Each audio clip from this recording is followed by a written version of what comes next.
ആ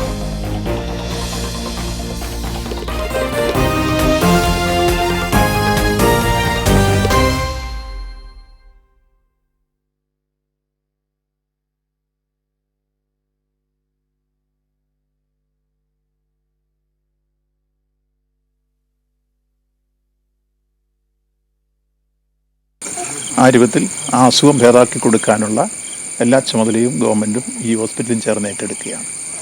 അതായിരുന്നു അവരുടെ ആദ്യത്തെ ഡിമാൻഡ്. രണ്ടാമത് നമ്മളിപ്പോൾ ഫ്യൂണറലായിട്ടുള്ള അടിയന്തര സഹായം കൊടുത്തു.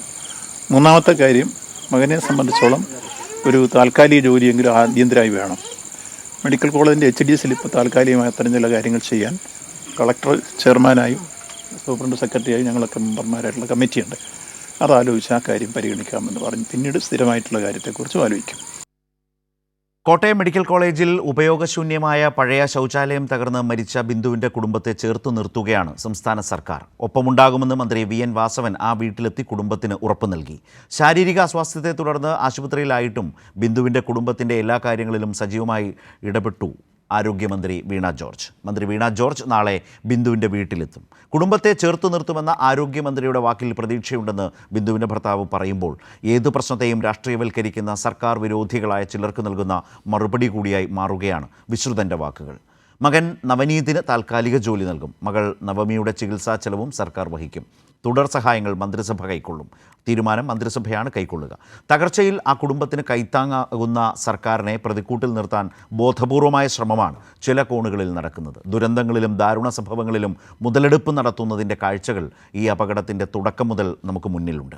ന്യൂസ് ആൻഡ് വ്യൂസ് ഇന്ന് ചർച്ച ചെയ്യുന്നതും ഈ വിഷയമാണ്. ഇന്ന് ഈ ചർച്ചയിൽ പങ്കെടുക്കുന്നത് ജെക്സി തോമസ് CPIM, റോണി കെ ബേബി കോൺഗ്രസ്, M ജയചന്ദ്രൻ മാധ്യമപ്രവർത്തകൻ. റൈറ്റ്. ഇപ്പോൾ മുതിർന്ന CPIM നേതാവ്, ജനാധിപത്യ മഹിളാ അസോസിയേഷൻ്റെ അഖിലേന്ത്യാ president Shrimati PK Shrimati teacher telephone ലൈനിൽ ചേരുകയാണ്. ശ്രീമതി ടീച്ചർ, ഇന്ന് ഈ വിഷയം അല്ലെങ്കിൽ ഇന്ന് കോൺഗ്രസ് UDF പ്രതിഷേധമൊക്കെ വന്ന ഘട്ടത്തിൽ വളരെ ശക്തമായി അതിനെ വിമർശിച്ചുകൊണ്ട് താങ്കളുടെ ഫേസ്ബുക്ക് പോസ്റ്റ് കാണാനിടയായി. ഇത്തരം സംഭവങ്ങളിൽ പ്രതിപക്ഷം വളരെ സ്വാഭാവികമായി പ്രതിഷേധവുമായി രംഗത്തിറങ്ങും. അതൊരു പുതിയ കാര്യമോ കാഴ്ചയോ അല്ല. പക്ഷേ എന്നിട്ടും ഇവിടെ അത് പരിധി വിട്ട് മറ്റൊരു തലത്തിലേക്ക് പോയി. അതിൽ വിമർശനപരമായ നിരവധി കാര്യങ്ങളുണ്ട്, അധിക്ഷേപമുണ്ട്. വനിതയായിട്ടുള്ള ആരോഗ്യമന്ത്രിയെ കടുത്ത ഭാഷയിൽ കൊലവിളികളോടെ ഹീനമായി ആക്ഷേപിക്കലാണ് എന്ന് പറയും വിധത്തിലേക്കൊരു വിമർശനം എന്തുകൊണ്ടാണ് താങ്കളുടെ ഭാഗത്തു നിന്ന് വന്നത് ഇന്നത്തെ പ്രതിഷേധത്തെക്കുറിച്ച് പറയുമ്പോൾ? വളരെ വളരെ ഗൗരവതരമായ ഒരു സാഹചര്യം മനഃപൂർവ്വം കേരളത്തിലെ പ്രതിപക്ഷവും ഒപ്പം BJP ഉൾപ്പെടെ കേന്ദ്രം ഭരിക്കുന്ന BJPയും അവരുടെ ചില സംഘടനകളും സൃഷ്ടിച്ചുകൊണ്ടിരിക്കുകയാണ്. ഇവിടെ ദൗർഭാഗ്യകരമായിട്ടുള്ള ഒരു സംഭവം ഉണ്ടായി. അതിലും വിശേഷിച്ച് പ്രത്യേകിച്ച് എടുത്തു പറയാനുള്ളത് ബിന്ദു എന്ന് പറയുന്ന നമ്മുടെ ഒരു സഹോദരി, കൂട്ടിരിപ്പിന് വന്നിട്ടുള്ള മകളുടെ ചികിത്സക്കായി വന്നിട്ടുള്ള ഒരു സഹോദരി കെട്ടിടത്തിന്റെ ഒരു ഭാഗം ഇടിഞ്ഞു പൊളിഞ്ഞു വീണപ്പോ അത് അങ്ങേറ്റം നമുക്കെല്ലാം വിഷമുണ്ടാക്കുന്ന, ഏറ്റവും ദുഃഖം ഉണ്ടാക്കുന്നതാണ്. അവര് മരിച്ചു എന്നുള്ള വാർത്ത കേട്ടപ്പോ നമ്മളെല്ലാം വളരെ വിഷമിച്ചു. ഒരു കുടുംബത്തിന്റെ അത്താണിയാണ്, അവരാണ് ആ കുടുംബത്തെ ആകെ നയിക്കുന്നത്, അവരാണ് പിന്നെ സാമ്പത്തികമായിട്ടുള്ള സ്രോതസ് എന്ന് പറയുന്നത് തന്നെ അവരധ്വാനിച്ചുണ്ടാക്കുന്ന പണം കൊണ്ടാണ്, അവരാണ് മരിച്ചുപോയത്. നമുക്കെല്ലാം ഏറ്റവും വിഷമം തന്നെ. നമ്മളത് തീർച്ചയായിട്ടും നമുക്ക് ഗൗരവത്തിൽ കാണുന്നതാണ്. മാത്രമല്ല ഗവൺമെന്റ് ഇങ്ങനെയുള്ള ഏത് വിഷയം വരുമ്പോഴും അത് ഏത് തരത്തില് പ്രളയത്തിലായാലും മറ്റ് പിന്നെ ഉരുൾപൊട്ടലിലായാലും ഇങ്ങനെ വിഷമിക്കുന്നവരും ദുഃഖിക്കുന്നവരുമായിട്ടുള്ളവരെ ചേർത്ത് പിടിച്ച പാരമ്പര്യം മാത്രമേ ഉള്ളൂ നമ്മുടെ സർക്കാരിന്. ഈ ഒരു കാര്യത്തിലും അത് തന്നെയാണ് ചെയ്തിട്ടുള്ളത്. തത്സമയമാണ് നമ്മുടെ ബഹുമാനപ്പെട്ട മന്ത്രി ആരോഗ്യമന്ത്രി വീണ ജോർജും അതുപോലെ മന്ത്രി വാസവനും എത്തിയിട്ടുള്ളത്. തത്സമയത്ത് അവിടെ ഉണ്ടായിരുന്നു. കേട്ട ഉടനെ അവിടെ എത്തി, കാര്യങ്ങൾ പരിശോധിച്ചു, അതിനുശേഷം ആവശ്യമായ നിർദ്ദേശങ്ങൾ കൊടുത്തു. എന്തോ ഒരു ചെറിയ താമസമുണ്ടായി എന്ന് പറഞ്ഞുകൊണ്ടല്ലേ ഈ ഒരു വല്ലാത്ത കോപ്രായം. ഇതൊരു പ്രതിഷേധം എന്നാണോ ഇതിന് പറയാ? ഇപ്പൊ ആരോഗ്യവകുപ്പ് മന്ത്രി ഇതിൽ എന്ത് തെറ്റ് ചെയ്തു എന്നാണ് പറയുന്നത്? ഈ കഴിഞ്ഞ 4 വർഷത്തിലേറെയായിട്ട് ആരോഗ്യ വകുപ്പിൽ ഏറ്റവും മെച്ചപ്പെട്ട നിലയിലേക്ക് ചികിത്സാ രംഗത്തും അതുപോലെ അതുമായി ബന്ധപ്പെട്ടുള്ള മറ്റു മേഖലയിലും കഠിനാധ്വാനം ചെയ്യുന്ന ഒരു മന്ത്രിയായിട്ടല്ലേ വീണ ജോർജിനെ എല്ലാവരും കാണുന്നത്. പക്ഷേ ഇതെല്ലാം ഈ ഒരു സംഭവം കിട്ടിപ്പോയി എന്നുള്ള നിലയിൽ ഒരു ഗോൾഡൻ ഓപ്പർച്യൂണിറ്റി എന്നുള്ള പോലെയല്ലേ പ്രതിപക്ഷവും BJPയും അവരുടെ മഹിളാ സംഘടനകളും യൂത്ത് കോൺഗ്രസും എല്ലാം എടുത്തുകൊണ്ടിരിക്കുന്നത്? അങ്ങേയറ്റം തെറ്റായിട്ടുള്ള നിലപാടാണ് അവർ സ്വീകരിച്ചുകൊണ്ടിരിക്കുന്നത്. ഇതിൽ എല്ലാ ജനാധിപത്യ മര്യാദകളും ലംഘിച്ചുകൊണ്ടുള്ള ഒരു പ്രതിഷേധ പ്രകടനവും പ്രക്ഷോഭമൊക്കെയാണ് അവർ നടക്കുന്നത്. നമ്മൾ എപ്പോഴെങ്കിലും കണ്ടിട്ടുണ്ടോ? ഒരു വനിത ആണ് നമ്മുടെ ആരോഗ്യമന്ത്രി, ഒരു ചെറുപ്പക്കാരി വീണ ജോർജിനെ ശവപ്പെട്ടി കാണിച്ചിട്ടാണോ ഭീഷണിപ്പെടുത്താൻ വേണ്ടി അവർ ഉദ്ദേശിക്കുന്നത്? ശവപ്പെട്ടിയും കൊണ്ടല്ലേ അവർ പ്രകടനം നടത്തിയത്? ജീവിച്ചിരിക്കുന്ന ഒരാളെ ശവമാക്കി മാറ്റി ശവപ്പെട്ടിയിലേക്ക് കൊണ്ടുവരുന്ന പോലെ അങ്ങനെ ഒരു പ്രകടനം ഈ കേരളത്തിൽ കണ്ടിട്ടുണ്ടോ? ഒരു സംസ്കാരത്തിന് യോജിച്ചതാണോ അത്? അങ്ങേയറ്റം നിന്ദ്യവും നീചവും മ്ലേച്ഛവുമല്ലേ ഈ തരത്തിലുള്ള ഇതെല്ലാം എന്ന് പറയുന്നത്. ഇങ്ങനെ ഒരു വ്യക്തിയെ അടച്ച് ഇത്രയും ഒരു ചോര കണ്ടായ അടങ്ങൂ എന്നുള്ള മട്ടിൽ ഈ തരത്തിൽ അധിക്ഷേപിക്കുന്നത്, ആ രൂപത്തിൽ തെറ്റായി ചിത്രീകരിക്കുന്നത് ഒരു കടന്ന കൈയായി പോയി എന്ന് മാത്രമേ എനിക്ക് പറയാനുള്ളൂ. അത് പ്രതിഷേധിക്കുന്നതിന് നമ്മളാരും എതിരല്ല.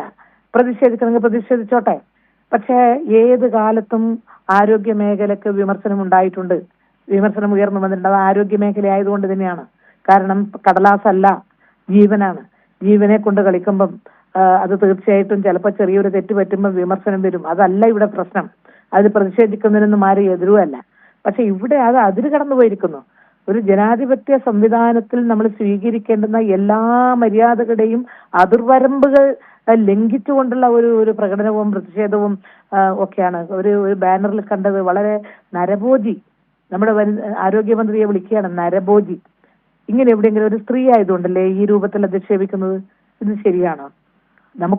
നമ്മെ സംബന്ധിച്ചിടത്തോളം കേരളത്തില് ഇവിടെ ആർക്കാണ് പ്രതിപക്ഷ നേതാവിനാണോ അറിയാത്തത് കേരളത്തിലെ ആരോഗ്യരംഗം വലിയ മാറ്റം വന്നിട്ടുണ്ടെന്ന്? അറിയാഞ്ഞിട്ട് പറയുന്നതാണോ ഇത്? സണ്ണി ജോസഫ് KPCCയുടെ പ്രസിഡന്റ് അല്ലേ, MLA ആണ്. ഈ കണ്ണൂർ ജില്ലയിലും അദ്ദേഹത്തിന്റെ മണ്ഡലത്തിലും വന്ന ആശുപത്രിയുടെ മുന്നേറ്റം, ആരോഗ്യരംഗത്തുണ്ടായിട്ടുള്ള മാറ്റം അദ്ദേഹത്തിന് അറിയാത്തതാണോ? അറിയാത്തത് കൊണ്ടല്ല ഇവരൊന്നും ഈ പറയുന്നത്. അറിഞ്ഞിട്ടും അറിയാത്ത ഭാവം നടിച്ച് കേരളത്തിലെ LDF സർക്കാരിനെ ഏത് വിധത്തിലാണ് താറടിച്ച് കാണിക്കാൻ കഴിയുക? അതാണ് അവർ ഉദ്ദേശിക്കുന്നത്.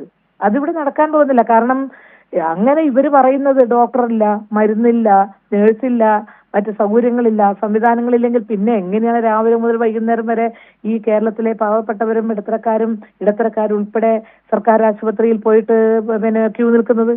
അവിടെ വിശ്വാസമുള്ളത് കൊണ്ടാണ്. സർക്കാർ ആശുപത്രികളിൽ പണ്ടത്തേക്കാളുമേറെ വിശ്വാസത്തോടുകൂടി പോയാൽ നല്ല ചികിത്സയുണ്ട്, നല്ല ഡോക്ടർമാരാണ്, ചികിത്സാ സംവിധാനമുണ്ട്. ഇതെല്ലാം മനസ്സിലാക്കുന്നുണ്ടല്ലേ ഇടത്തരക്കാരുൾപ്പെടെ അവർ ചികിത്സക്ക് പോകുന്നത്. അപ്പോൾ നമുക്ക് സർക്കാർ ആശുപത്രിയുടെ പ്രവർത്തനം എല്ലാം താളം തെറ്റി എന്ന രീതിയിൽ കാടടച്ച് വെടിവെക്കുന്നത് ഒരു ശരിയല്ല. ഇത് അങ്ങേയറ്റം തെറ്റായിട്ടുള്ള ഒരു നിലപാടാണ്. രാഷ്ട്രീയമായിട്ട് ആരോഗ്യ മേഖലയിലെ പ്രശ്നങ്ങൾ ചർച്ച ചെയ്യാം, പക്ഷെ അത് രാഷ്ട്രീയ ലാഭത്തിന് വേണ്ടി ഉപയോഗിക്കുന്നത് അങ്ങേയറ്റം തെറ്റാണ്. അത് KPCC പ്രസിഡന്റ് ആയാലും വേണ്ടിയില്ല, പ്രതിപക്ഷ നേതാവായാലും കൊള്ളാം, മറ്റാരെങ്കിലും ആയാലും കൊള്ളാം. അവരൊക്കെ കുറച്ചൊക്കെ ഒരു മിനിമം ഒരു ഔചിത്യം ഇക്കാര്യത്തിൽ കാണിക്കേണ്ടതുണ്ട്. ആരോഗ്യ മേഖല UDFന്റെ കാലത്ത് എന്തായിരുന്നു? ടീച്ചർ, ഇന്നിപ്പോൾ ഞാൻ UDFലെ ഘടകകക്ഷി നേതാവായിട്ടുള്ള ഷിബു ബേബി ജോൺ ഇന്ന് പറഞ്ഞൊരു കാര്യം കണ്ടത്, ഇപ്പോൾ ഇന്നലെ ഈ വലിയ സമ്മർദ്ദത്തിനിടയിൽ ഇതിനെ കൈകാര്യം ചെയ്യുന്നതിനിടയിൽ കൊട്ടാരക്കരയിൽ വെച്ച് തിരുവനന്തപുരത്തേക്ക് സെക്രട്ടേറിയറ്റിലേക്കും മറ്റ് ഭരണകാര്യങ്ങൾക്കുമായി രാത്രിയിൽ വരുന്ന ഘട്ടത്തിലാണ് ആരോഗ്യമന്ത്രിക്ക് ശാരീരിക അസ്വാസ്ഥ്യം ഉണ്ടായി കൊട്ടാരക്കരയിൽ താലൂക്ക് ആശുപത്രിയിൽ പ്രവേശിപ്പിച്ചത്. ഒരു ദയയും അർഹിക്കുന്നില്ല എന്ന തരത്തിലേക്ക് UDF അതിനൊരു ആഖ്യാനം കൊടുക്കാൻ ശ്രമിക്കുന്നതും താങ്കൾ നേരത്തെ പറഞ്ഞ ശവപ്പെട്ടി പ്രതിഷേധം ഒരു ഭാഗത്ത്, ഇങ്ങനെ പല രൂപത്തിൽ ഉള്ള ഒരു സമീപനം രൂപപ്പെടുത്താനുള്ളൊരു ശ്രമം കാണുകയുണ്ടായി. ഞാൻ അതുകൂടി സാന്ദർഭികമായി താങ്കൾ പറഞ്ഞതുകൊണ്ട് കൂട്ടിച്ചേർത്താണ്. ഈ ഒരു രീതി അത് ഈ സമരത്തിൻ്റെയും പ്രതിഷേധത്തിൻ്റെയും തലം വിട്ട് വിഷയത്തെ സമീപിക്കാനാണോ പ്രതിപക്ഷം ശ്രമിച്ചത്? അതായത് നമ്മുടെ പ്രിയപ്പെട്ട മന്ത്രി വീണ ജോർജിനെ മാനസികമായി തകർത്ത് ഏതെങ്കിലും വിധത്തിൽ അവരെ ഇല്ലാതാക്കാൻ പറ്റുമോ? എന്നിട്ട് സർക്കാരിനെ തകർക്കാൻ കഴിയുമോ? ഇത് ആരോഗ്യമന്ത്രി ഒരു വനിതയാണ്, അതുകൊണ്ട് കുറച്ചുകൂടി കടന്ന കൈയിലേക്ക് അവർ പോവുകയാണ്. ഒരു മുൻ മന്ത്രിയൊക്കെ ഷിബു ബേബി ജോണിനെ പോലുള്ള ഒരാള് ഈ രൂപത്തിലൊക്കെ പറഞ്ഞിട്ടുണ്ടെങ്കിൽ എനിക്കത് വല്ലാത്ത അത്ഭുതം തോന്നുന്നു. എങ്ങനെ ഈ രൂപത്തിൽ പറയാൻ തോന്നുന്നു? BP പൊതുവെ തന്നെ ഇടയ്ക്ക് ടെൻഷൻ ആയാൽ ഒരു BP വർദ്ധിക്കുന്ന ഒരു പ്രകൃതമുള്ള ആളാണ് വീണ. ഈ ഒരു സന്ദർഭത്തിൽ യാത്ര പോകുമ്പോൾ കൊട്ടാരക്കര താലൂക്ക് ആശുപത്രി കയറി അവിടെ ചികിത്സ തേടിയിട്ടുണ്ടെങ്കിൽ അതിനെ പോലും വളരെ മോശമായിട്ട് ചിത്രീകരിക്കുക എന്ന് പറയുന്നത് മനുഷ്യത്വത്തിന് നിരക്കാത്തതല്ലേ? ഇത് ശരിയാണോ? അത് നമ്മുടെ സംസ്ഥാനത്ത് ഇന്ന് ഏറ്റവും നല്ല ചികിത്സയാണ്. പക്ഷെ ശരിയായിരിക്കാം, പഴയ കെട്ടിടങ്ങൾ ഉണ്ടെങ്കിൽ അത് നമ്മൾ പരിശോധിക്കണം, അതിനാവശ്യമായിട്ട് ക്രമീകരണം നടത്തണം എന്നുള്ളതൊക്കെ ചൂണ്ടിക്കാണിച്ചാൽ തീർച്ചയായിട്ടും. ഇതിപ്പം അവിടെ ഒരു പുതിയ കെട്ടിടമുണ്ട്, ഒരു അല്പ ദിവസം കൂടി കഴിഞ്ഞാൽ അത് അങ്ങോട്ട് മാറ്റാൻ നിശ്ചയിക്കായിരുന്നു. ഡോക്ടർ ജയകുമാറിനെ പോലുള്ള ആളെയെല്ലാം എന്തൊക്കെയാണ് ഇപ്പം പറയുന്നത്. ഡോക്ടർ ജയകുമാർ ഉള്ള സത്യം പറഞ്ഞു, ഞാനാണ് അവരോട് പറഞ്ഞത് എന്ന് പറഞ്ഞു. എന്നിട്ടും ഡോക്ടർ ജയകുമാർ ഈ കേരളം കണ്ട ഏറ്റവും പ്രഗത്ഭനായിട്ടുള്ള കാർഡിയോതൊറാസിക് സർജനാണ്. 2008 അവിടെ കാത്ത് ലാബും അതുപോലെ കാർഡിയോതൊറാസിക് ഓപ്പൺ ഹാർട്ട് സർജറിക്കും വേണ്ടുന്ന സൗകര്യം ഉണ്ടാക്കി കൊടുത്ത് 4 ജില്ലകളിലെ കുട്ടികളെ മുഴുവനും സൗജന്യമായിട്ട് കൊണ്ടുവന്ന് പരിശോധിച്ച് ആശമാരെ കൊണ്ട് കണ്ടുപിടിച്ച് ആ രോഗമുള്ള കുട്ടികളെ കൊണ്ടുവന്ന് 2-3 മാസം എടുത്ത് ഹാർട്ട് വാൾവ് മാറ്റിവെക്കലും സർജറി നടത്തിയിട്ടുള്ള ഡോക്ടറാണ് ഈ ഡോക്ടർ ജയകുമാർ. അന്ന് വാസവനായിരുന്നു അന്ന് MLA. ഞാൻ ഓർക്കുകയാണ്, സൗജന്യമായിട്ട്. അത്ര ത്യാഗധനനായിട്ടുള്ള ഒരു ഡോക്ടറാണ് അദ്ദേഹം. ഉള്ള കാര്യം പറഞ്ഞു. അതിൽ നമുക്ക് നമ്മുടെ സർക്കാർ ആശുപത്രികൾ ജനങ്ങൾക്ക് വിശ്വാസമുണ്ട്. ആ വിശ്വാസം കൊണ്ടാണ് അവർ വരുന്നത്. നിങ്ങൾ ഈ ഒരു പ്രശ്നം എടുത്ത് ഇത് കിട്ടിപ്പോയി എന്നുള്ള മട്ടിൽ ആക്രമിച്ച് ഗവൺമെന്റിനെ ഇല്ലാതാക്കാൻ ശ്രമിച്ചാൽ അത് ജനങ്ങൾ വിശ്വസിക്കില്ല. പക്ഷേ അവിടെ ശ്രീമതി ടീച്ചർ, അങ്ങനെ ഒരു സമീപനം സ്വീകരിക്കുമ്പോൾ മറുഭാഗത്ത് ആ കുടുംബം അവരുടെ ജീവിതത്തിൻ്റെ എല്ലാമായ ആളുടെ നഷ്ടമാണ്. ആ നഷ്ടമുണ്ടാകുമ്പോൾ പോലും, ആ വേദനയിൽ നിൽക്കുമ്പോഴും അവർ ആ വിഷയത്തെ, ആ പ്രശ്നത്തെയും ഒക്കെ കാണുന്നതിൻ്റെ ഒരു രീതിയുണ്ടല്ലോ. ആ ഒരു പാകതയോ പക്വതയോ പോലും പ്രതിപക്ഷത്തെ നേതാക്കന്മാർക്കില്ല എന്നാണോ താങ്കൾ പറഞ്ഞു വരുന്നത്? ബിന്ദുവിൻ്റെ ഭർത്താവ് പറഞ്ഞ, ജീവിത പങ്കാളി പറഞ്ഞതൊക്കെ നമ്മുടെ മുമ്പിൽ ഉണ്ടല്ലോ ഇപ്പോഴും. ഇല്ല. ആ പ്രതിപക്ഷത്തുള്ള നേതാക്കന്മാരുൾപ്പെടെ ആ മരണ വീട്ടിൽ നടത്തിയിട്ടുള്ള ഒരു വിക്രിയകൾ എന്തൊക്കെയാണ് അവർ കാണിച്ചു കൂട്ടിയത്. അവിടെ വെച്ച് തന്നെ പത്രസമ്മേളനം നടത്തുന്നു, അവിടെ വെച്ച് തന്നെ LDF സർക്കാരിനെ ആക്രമിക്കാൻ ശ്രമിക്കുന്നു. പക്ഷെ ആ സഹോദരൻ വളരെ പക്വതയോടുകൂടി നമ്മുടെ ആരോഗ്യമന്ത്രി വിളിച്ചപ്പോ ആ വിളിച്ചതുമായി ബന്ധപ്പെട്ടുകൊണ്ട് വളരെ വിശ്വാസത്തിലെടുത്തുകൊണ്ട് സംസാരിച്ചത് ഞാൻ കേട്ടു. അത് തീർച്ചയായും അതാണ് മാന്യത. ഈ ഒരു ദുഃഖത്തിൽ പോലും അദ്ദേഹം ആ ഒരു രീതിയിൽ, ഇപ്പൊ വാസവൻ മിനിസ്റ്റർ അവിടെ പോയി കാര്യങ്ങൾ പറഞ്ഞു, എന്താണ് ഉദ്ദേശിക്കുന്നതെന്ന് പറഞ്ഞു, കുടുംബത്തെ സംരക്ഷിക്കേണ്ട കാര്യത്തെ സംബന്ധിച്ച് ഗവൺമെന്റ് തീരുമാനിച്ചിട്ടുണ്ടെന്ന് പറഞ്ഞു, ജോലി കൊടുക്കുന്ന കാര്യത്തെ സംബന്ധിച്ച് സംസാരിക്കുന്നു എന്ന് പറഞ്ഞാൽ ദുഃഖം അനുഭവിക്കുന്നവരെ ചേർത്തുപിടിക്കുന്ന ഒരു ഗവൺമെന്റ് ആണ് എല്ലാ കാലത്തും നമ്മുടെ LDF സർക്കാർ. അത് പ്രതിപക്ഷ നേതാവിനും KPCC പ്രസിഡന്റിനും അതുപോലെ നമ്മുടെ BJPയുടെ പ്രസിഡന്റിനും ഒന്നും മനസ്സിലാകാത്തതായിട്ടാണോ? അല്ല. ഈ കേരളത്തിലെ ആരോഗ്യ വിദ്യാഭ്യാസ മേഖലയിൽ വന്നിട്ടുള്ള അത്ഭുതകരമായിട്ടുള്ള മാറ്റം. ഇപ്പോൾ ആ മാറ്റത്തെക്കുറിച്ച് പറയുമ്പോൾ ഒരു കാര്യം കൂടി ഞാൻ താങ്കളോട് ചോദിക്കാനുള്ളത്, ഇപ്പോൾ ഈ മാധ്യമരംഗത്ത് കണ്ടുവരുന്ന ഒരു പ്രവണത എന്താണെന്ന് വെച്ചാൽ, ഇപ്പോൾ ഇതൊക്കെ കൈയാളുന്ന ആളുകൾ, അതിപ്പോൾ എന്തുമാവട്ടെ, അവരെ മോശക്കാരായി ചിത്രീകരിക്കാൻ അതിനു മുമ്പുണ്ടായിരുന്ന ആളുകൾ ഏറ്റവും മികച്ചവരായി കാണുക, സ്വാഭാവികമായ മികവുണ്ട്, യാതൊരു സംശയമില്ല. ആ കാലത്ത് പക്ഷേ അവരെല്ലാം അതുപോലെ വേട്ടയാടപ്പെട്ട ആളുകളാണ്. അതിപ്പോൾ ആരോഗ്യമന്ത്രിയായിരുന്ന ശ്രീമതി ടീച്ചറായാലും പിന്നീട് വന്ന ശൈല ടീച്ചറായാലും ഒക്കെ ഏതൊക്കെ തരത്തിൽ ആക്ഷേപങ്ങളെ അതിജീവിച്ചാണ് നിങ്ങളൊക്കെ ആ കാലത്ത് നിങ്ങളുടെ മികവോടെ നിങ്ങൾ പ്രവർത്തിച്ചതെന്നൊക്കെ നമ്മൾക്ക് എല്ലാവർക്കും അറിയാവുന്ന കാര്യം. പക്ഷേ ആ കാലത്ത് അങ്ങേയറ്റം മികഴ്ത്തുക, ഇപ്പോൾ പുകഴ്ത്തുക, അതിൻ്റെ കാരണം ഇപ്പോൾ ഇരിക്കുന്നവരെ ഒന്ന് ഡിഗ്രേഡ് ചെയ്യണമെങ്കിൽ അത് വേണം എന്നുള്ള നിലയ്ക്കുള്ളൊരു പ്രവണത ശ്രദ്ധയിൽപ്പെട്ടിട്ടുണ്ടോ? വളരെ മോശം. ഞാൻ ഒരു മാധ്യമത്തിന്റെ ഫേസ്ബുക്കിൽ കണ്ടത്, ഒരു മന്ത്രി ഇരുന്ന കസേരയിൽ ഇരിക്കാനുള്ള യോഗ്യത വീണ ജോർജിന് ഇല്ല എന്നും മറ്റും എഴുതിയിട്ട് കണ്ടു. ഇതൊക്കെ എന്തൊരു താരതമ്യം! ഇത്ര മോശമായ രീതിയിൽ എങ്ങനെയാണ് എഴുതാൻ സാധിക്കുന്നത്? ഞാൻ നിങ്ങൾ ചെറുപ്പക്കാരായിട്ടുള്ളവർക്ക് അത്ര ഓർമ്മയുണ്ടാവില്ല. ഞാൻ 2006 വരുന്നതിന് മുമ്പ് കേരളത്തിലെ അന്നത്തെ ഹെൽത്ത് സർവീസ് ഡയറക്ടർ, പേര് ഞാൻ പറയുന്നില്ല, അദ്ദേഹം മരുന്ന് വാങ്ങിയ അഴിമതിയുമായി ബന്ധപ്പെട്ടുകൊണ്ട് ദീർഘകാലം ജയിലിലായിരുന്നു. അന്നത്തെ മന്ത്രിമാർ ആരൊക്കെയായിരുന്നു എന്നറിയോ? 3 മന്ത്രിമാര്. ശങ്കരൻ, അദ്ദേഹം മരിച്ചുപോയി, അഡ്വക്കേറ്റ് ശങ്കരൻ. പിന്നെ വന്നത് രാമചന്ദ്രൻ മാഷ്. ഇവരൊക്കെ ഭരിക്കുന്ന കാലത്തുള്ള ആ ഹെൽത്ത് സർവീസ് ഡയറക്ടർ വർഷങ്ങളോളം ജയിലിൽ ശിക്ഷിക്കപ്പെട്ട് കിടന്നാളാണ്. എന്തിന്? മരുന്ന് വാങ്ങിയതിൽ കൊള്ള നടന്നതിന്. പക്ഷെ പിന്നീട് നമ്മുടെ LDF സർക്കാർ വന്നപ്പോഴാണ് മെഡിക്കൽ സർവീസ് കോർപ്പറേഷൻ എന്ന് പറഞ്ഞ ഒരു വലിയൊരു കമ്പനി ഉണ്ടാക്കി ഈ കേരളത്തിലെ സർക്കാർ ആശുപത്രികൾക്ക് വേണ്ടുന്ന A to Z മരുന്ന്, എസെൻഷ്യൽ ഡ്രഗ് ലിസ്റ്റിൽപ്പെട്ട മരുന്ന് എല്ലാവർക്കും സൗജന്യമായിട്ട് കൊടുക്കുന്നതിന് വേണ്ടി കഴിയത്തക്ക വിധത്തിലുള്ള ഒരു സംവിധാനം ഉണ്ടാക്കിയത്. അത് LDF സർക്കാർ അന്ന് VS ഗവൺമെന്റ് കാലത്താണ് ഉണ്ടാക്കിയിട്ടുള്ളത്. അതിനുശേഷം മരുന്നിന്റെ ഈ കുപ്പിയിലുള്ള ചുവന്ന വെള്ളവും പച്ചവെള്ളവും കാണാറില്ല. താഴെ തട്ടിൽ പണ്ട് PHC, ഇപ്പൊ കുടുംബാരോഗ്യ കേന്ദ്രം മുതൽക്ക് നമുക്ക് എസെൻഷ്യൽ ഡ്രഗ് ലിസ്റ്റിൽപ്പെട്ട എല്ലാ മരുന്നുകളും കേരളത്തിൽ എല്ലാവർക്കും ഇനി ഏതെങ്കിലും ഒരു സ്ഥലത്ത് ചിലപ്പോൾ ഉണ്ടായില്ല എന്ന് വരാം, അങ്ങനെ സംഭവിച്ചേക്കാം. പക്ഷേ അങ്ങനെ ഒരു 5% വരുന്ന ഒരു പാകപ്പിഴവ് കണ്ടിട്ട് എല്ലാം മോശമാണ് എന്ന് ചിത്രീകരിക്കാൻ അത് നമ്മുടെ പ്രതിപക്ഷ നേതാവിന് മാത്രമേ കഴിയൂ. അദ്ദേഹം എങ്ങനെയാണ്, അദ്ദേഹത്തിന്റെ പറവൂർ ആശുപത്രി 2006 മുൻപ് എന്തായിരുന്നു എന്ന് അദ്ദേഹത്തോടൊന്ന് ചോദിച്ചു നോക്ക്, എങ്ങനെയായിരുന്നു ഉണ്ടായിരുന്നതെന്ന്. പിന്നീട് എങ്ങനെയാ ഇത്രയും വലിയ ഒരു താലൂക്ക് ഇപ്പോൾ പ്രതിപക്ഷ നേതാവിനെ കുറിച്ച് പറഞ്ഞത് കേട്ടു, പറവൂര് അദ്ദേഹത്തിന്റെ മണ്ഡലത്തിലെ ആശുപത്രി താങ്കളുടെ കാലത്തടക്കം മികവുറ്റതാക്കിയത്. പിന്നീട് ഇത് ഒരുപാട് ചർച്ചയായത് താങ്കളുടെ കാലത്ത് നന്നായി ഇടപെട്ട് പുതുപ്പള്ളിയിലെ ഉമ്മൻചാണ്ടിയുടെ നാട്ടിലെ ആശുപത്രി ആ തെരഞ്ഞെടുപ്പ് കാലത്തൊക്കെ വലിയ പാമ്പാടിയില് ഉമ്മൻചാണ്ടി 40-45 കൊല്ലം അന്ന് ആയിട്ടുണ്ടായിരുന്നു. ഒരു ആശുപത്രി പോലും ആ മണ്ഡലത്തിൽ പേരെടുത്ത് പറയാനുണ്ടായിരുന്നില്ല. അന്ന് പ്രതിപക്ഷ നേതാവാണ് ശ്രീ ഉമ്മൻചാണ്ടി, മരിച്ചുപോയി, അദ്ദേഹത്തെ കുറിച്ച് ഞാൻ പറയല്ല. പക്ഷേ അന്ന് PJ ജോസഫ് നമ്മുടെ കൂടെയായിരുന്നു, LDFന്റെ കൂടെ. അദ്ദേഹത്തിന്റെ അധ്യക്ഷതയിൽ ഞാൻ അന്ന് പാമ്പാടി താലൂക്ക് ആശുപത്രിക്ക് വേണ്ടി അന്നത്തെ ഒരു താലൂക്ക് ആശുപത്രി, അത് CHC ആയിരുന്നു, അത് താലൂക്ക് ആശുപത്രിയാക്കി മാറ്റുന്നതിന് ആവശ്യമായ 2 കോടി രൂപയുടെ എക്യുപ്മെന്റ്സ്, 5 കോടി രൂപയുടെ കെട്ടിടം എടുത്ത് കെട്ടിടം എടുക്കുന്നതിന് വേണ്ടി തറക്കല്ലിട്ട ഒരാളാണ് ഞാൻ. അത് കഴിഞ്ഞ് അദ്ദേഹം പകുതിയാക്കിയിട്ട് കോൺട്രാക്ടുമായി നടത്തിയിട്ടുള്ള ചെറിയ ചില ഗൂഢാലോചനകൾ എന്നെ കൊണ്ട് അത് ഉദ്ഘാടനം ചെയ്യിപ്പിക്കരുത് എന്നുള്ള മട്ടിൽ നടത്തിയിട്ടുള്ളത്, പൂർത്തിയായിട്ടും അദ്ദേഹം MLA എന്നുള്ള നിലയിൽ എന്നെ കൊണ്ട് ഉദ്ഘാടനം ചെയ്യിപ്പിക്കാത്ത കെട്ടിടമാണ് പാമ്പാടി താലൂക്ക് ആശുപത്രിയിൽ ഇന്ന് കാണുന്ന മനോഹരമായ ആ കെട്ടിടം. അന്നത്തെ 5 എന്ന് പറഞ്ഞാൽ ഇന്നത്തെ 50 കോടിയാണ്, അതറിയാലോ. 10-17 കൊല്ലങ്ങൾക്ക് മുമ്പുള്ളതാണ്. പാമ്പാടി പുതുപ്പള്ളി മണ്ഡലത്തിൽ ഒരാശുപത്രിയെങ്കിലും വന്ന് പ്രവർത്തിക്കുന്ന ആശുപത്രി ഉണ്ടായിരുന്നില്ല. അതായിരുന്നു ഇപ്പം അദ്ദേഹത്തിന്റെ മോൻ പറയുന്ന ചാണ്ടി ജനറൽ ആശുപത്രിയിൽ മെഡിക്കൽ കോളേജ് ആക്കണം. എങ്ങനെയാണ് ഉമ്മൻചാണ്ടിക്കെന്ന് മെഡിക്കൽ കോളേജ് ആക്കണം എന്ന് തോന്നിയത്? ജനറൽ ആശുപത്രി വളരെ മോശമായ ഒരു സാഹചര്യത്തിൽ നിന്ന് ഏറ്റവും മെച്ചപ്പെട്ട നിലയിലേക്ക് എത്തിയപ്പോൾ അതൊരു മെഡിക്കൽ കോളേജ് ആക്കിയാൽ എന്താണെന്ന് തോന്നി. പക്ഷേ ഒരു കാര്യം നാം മനസ്സിലാക്കേണ്ടത്, കേരളത്തിൽ ആദ്യം എല്ലാ ആശുപത്രികളും, പ്രത്യേകിച്ച് ജനറൽ ജില്ലാ ആശുപത്രികൾ, സൂപ്പർ സ്പെഷ്യാലിറ്റി സൗകര്യങ്ങളുള്ള ആശുപത്രിയായി കഴിഞ്ഞതിന് ശേഷം മാത്രമേ മെഡിക്കൽ കോളേജിനെ കുറിച്ച് ചിന്തിക്കാവൂ. അങ്ങനെ ചിന്തിക്കാത്തതിന്റെ ഫലമായിട്ടാണ് ഇപ്പൊ കാസർഗോഡും കോന്നിയിലും അതുപോലെ പിന്നെ വയനാടും ഒക്കെ മഞ്ചേരിയിലും ഇന്നും ഇടുക്കിയിലും ഇന്നും അനുഭവിക്കുന്ന അവരാദ്യം മെഡിക്കൽ കോളേജ് കെട്ടിടത്തിലാണ് തുടങ്ങി.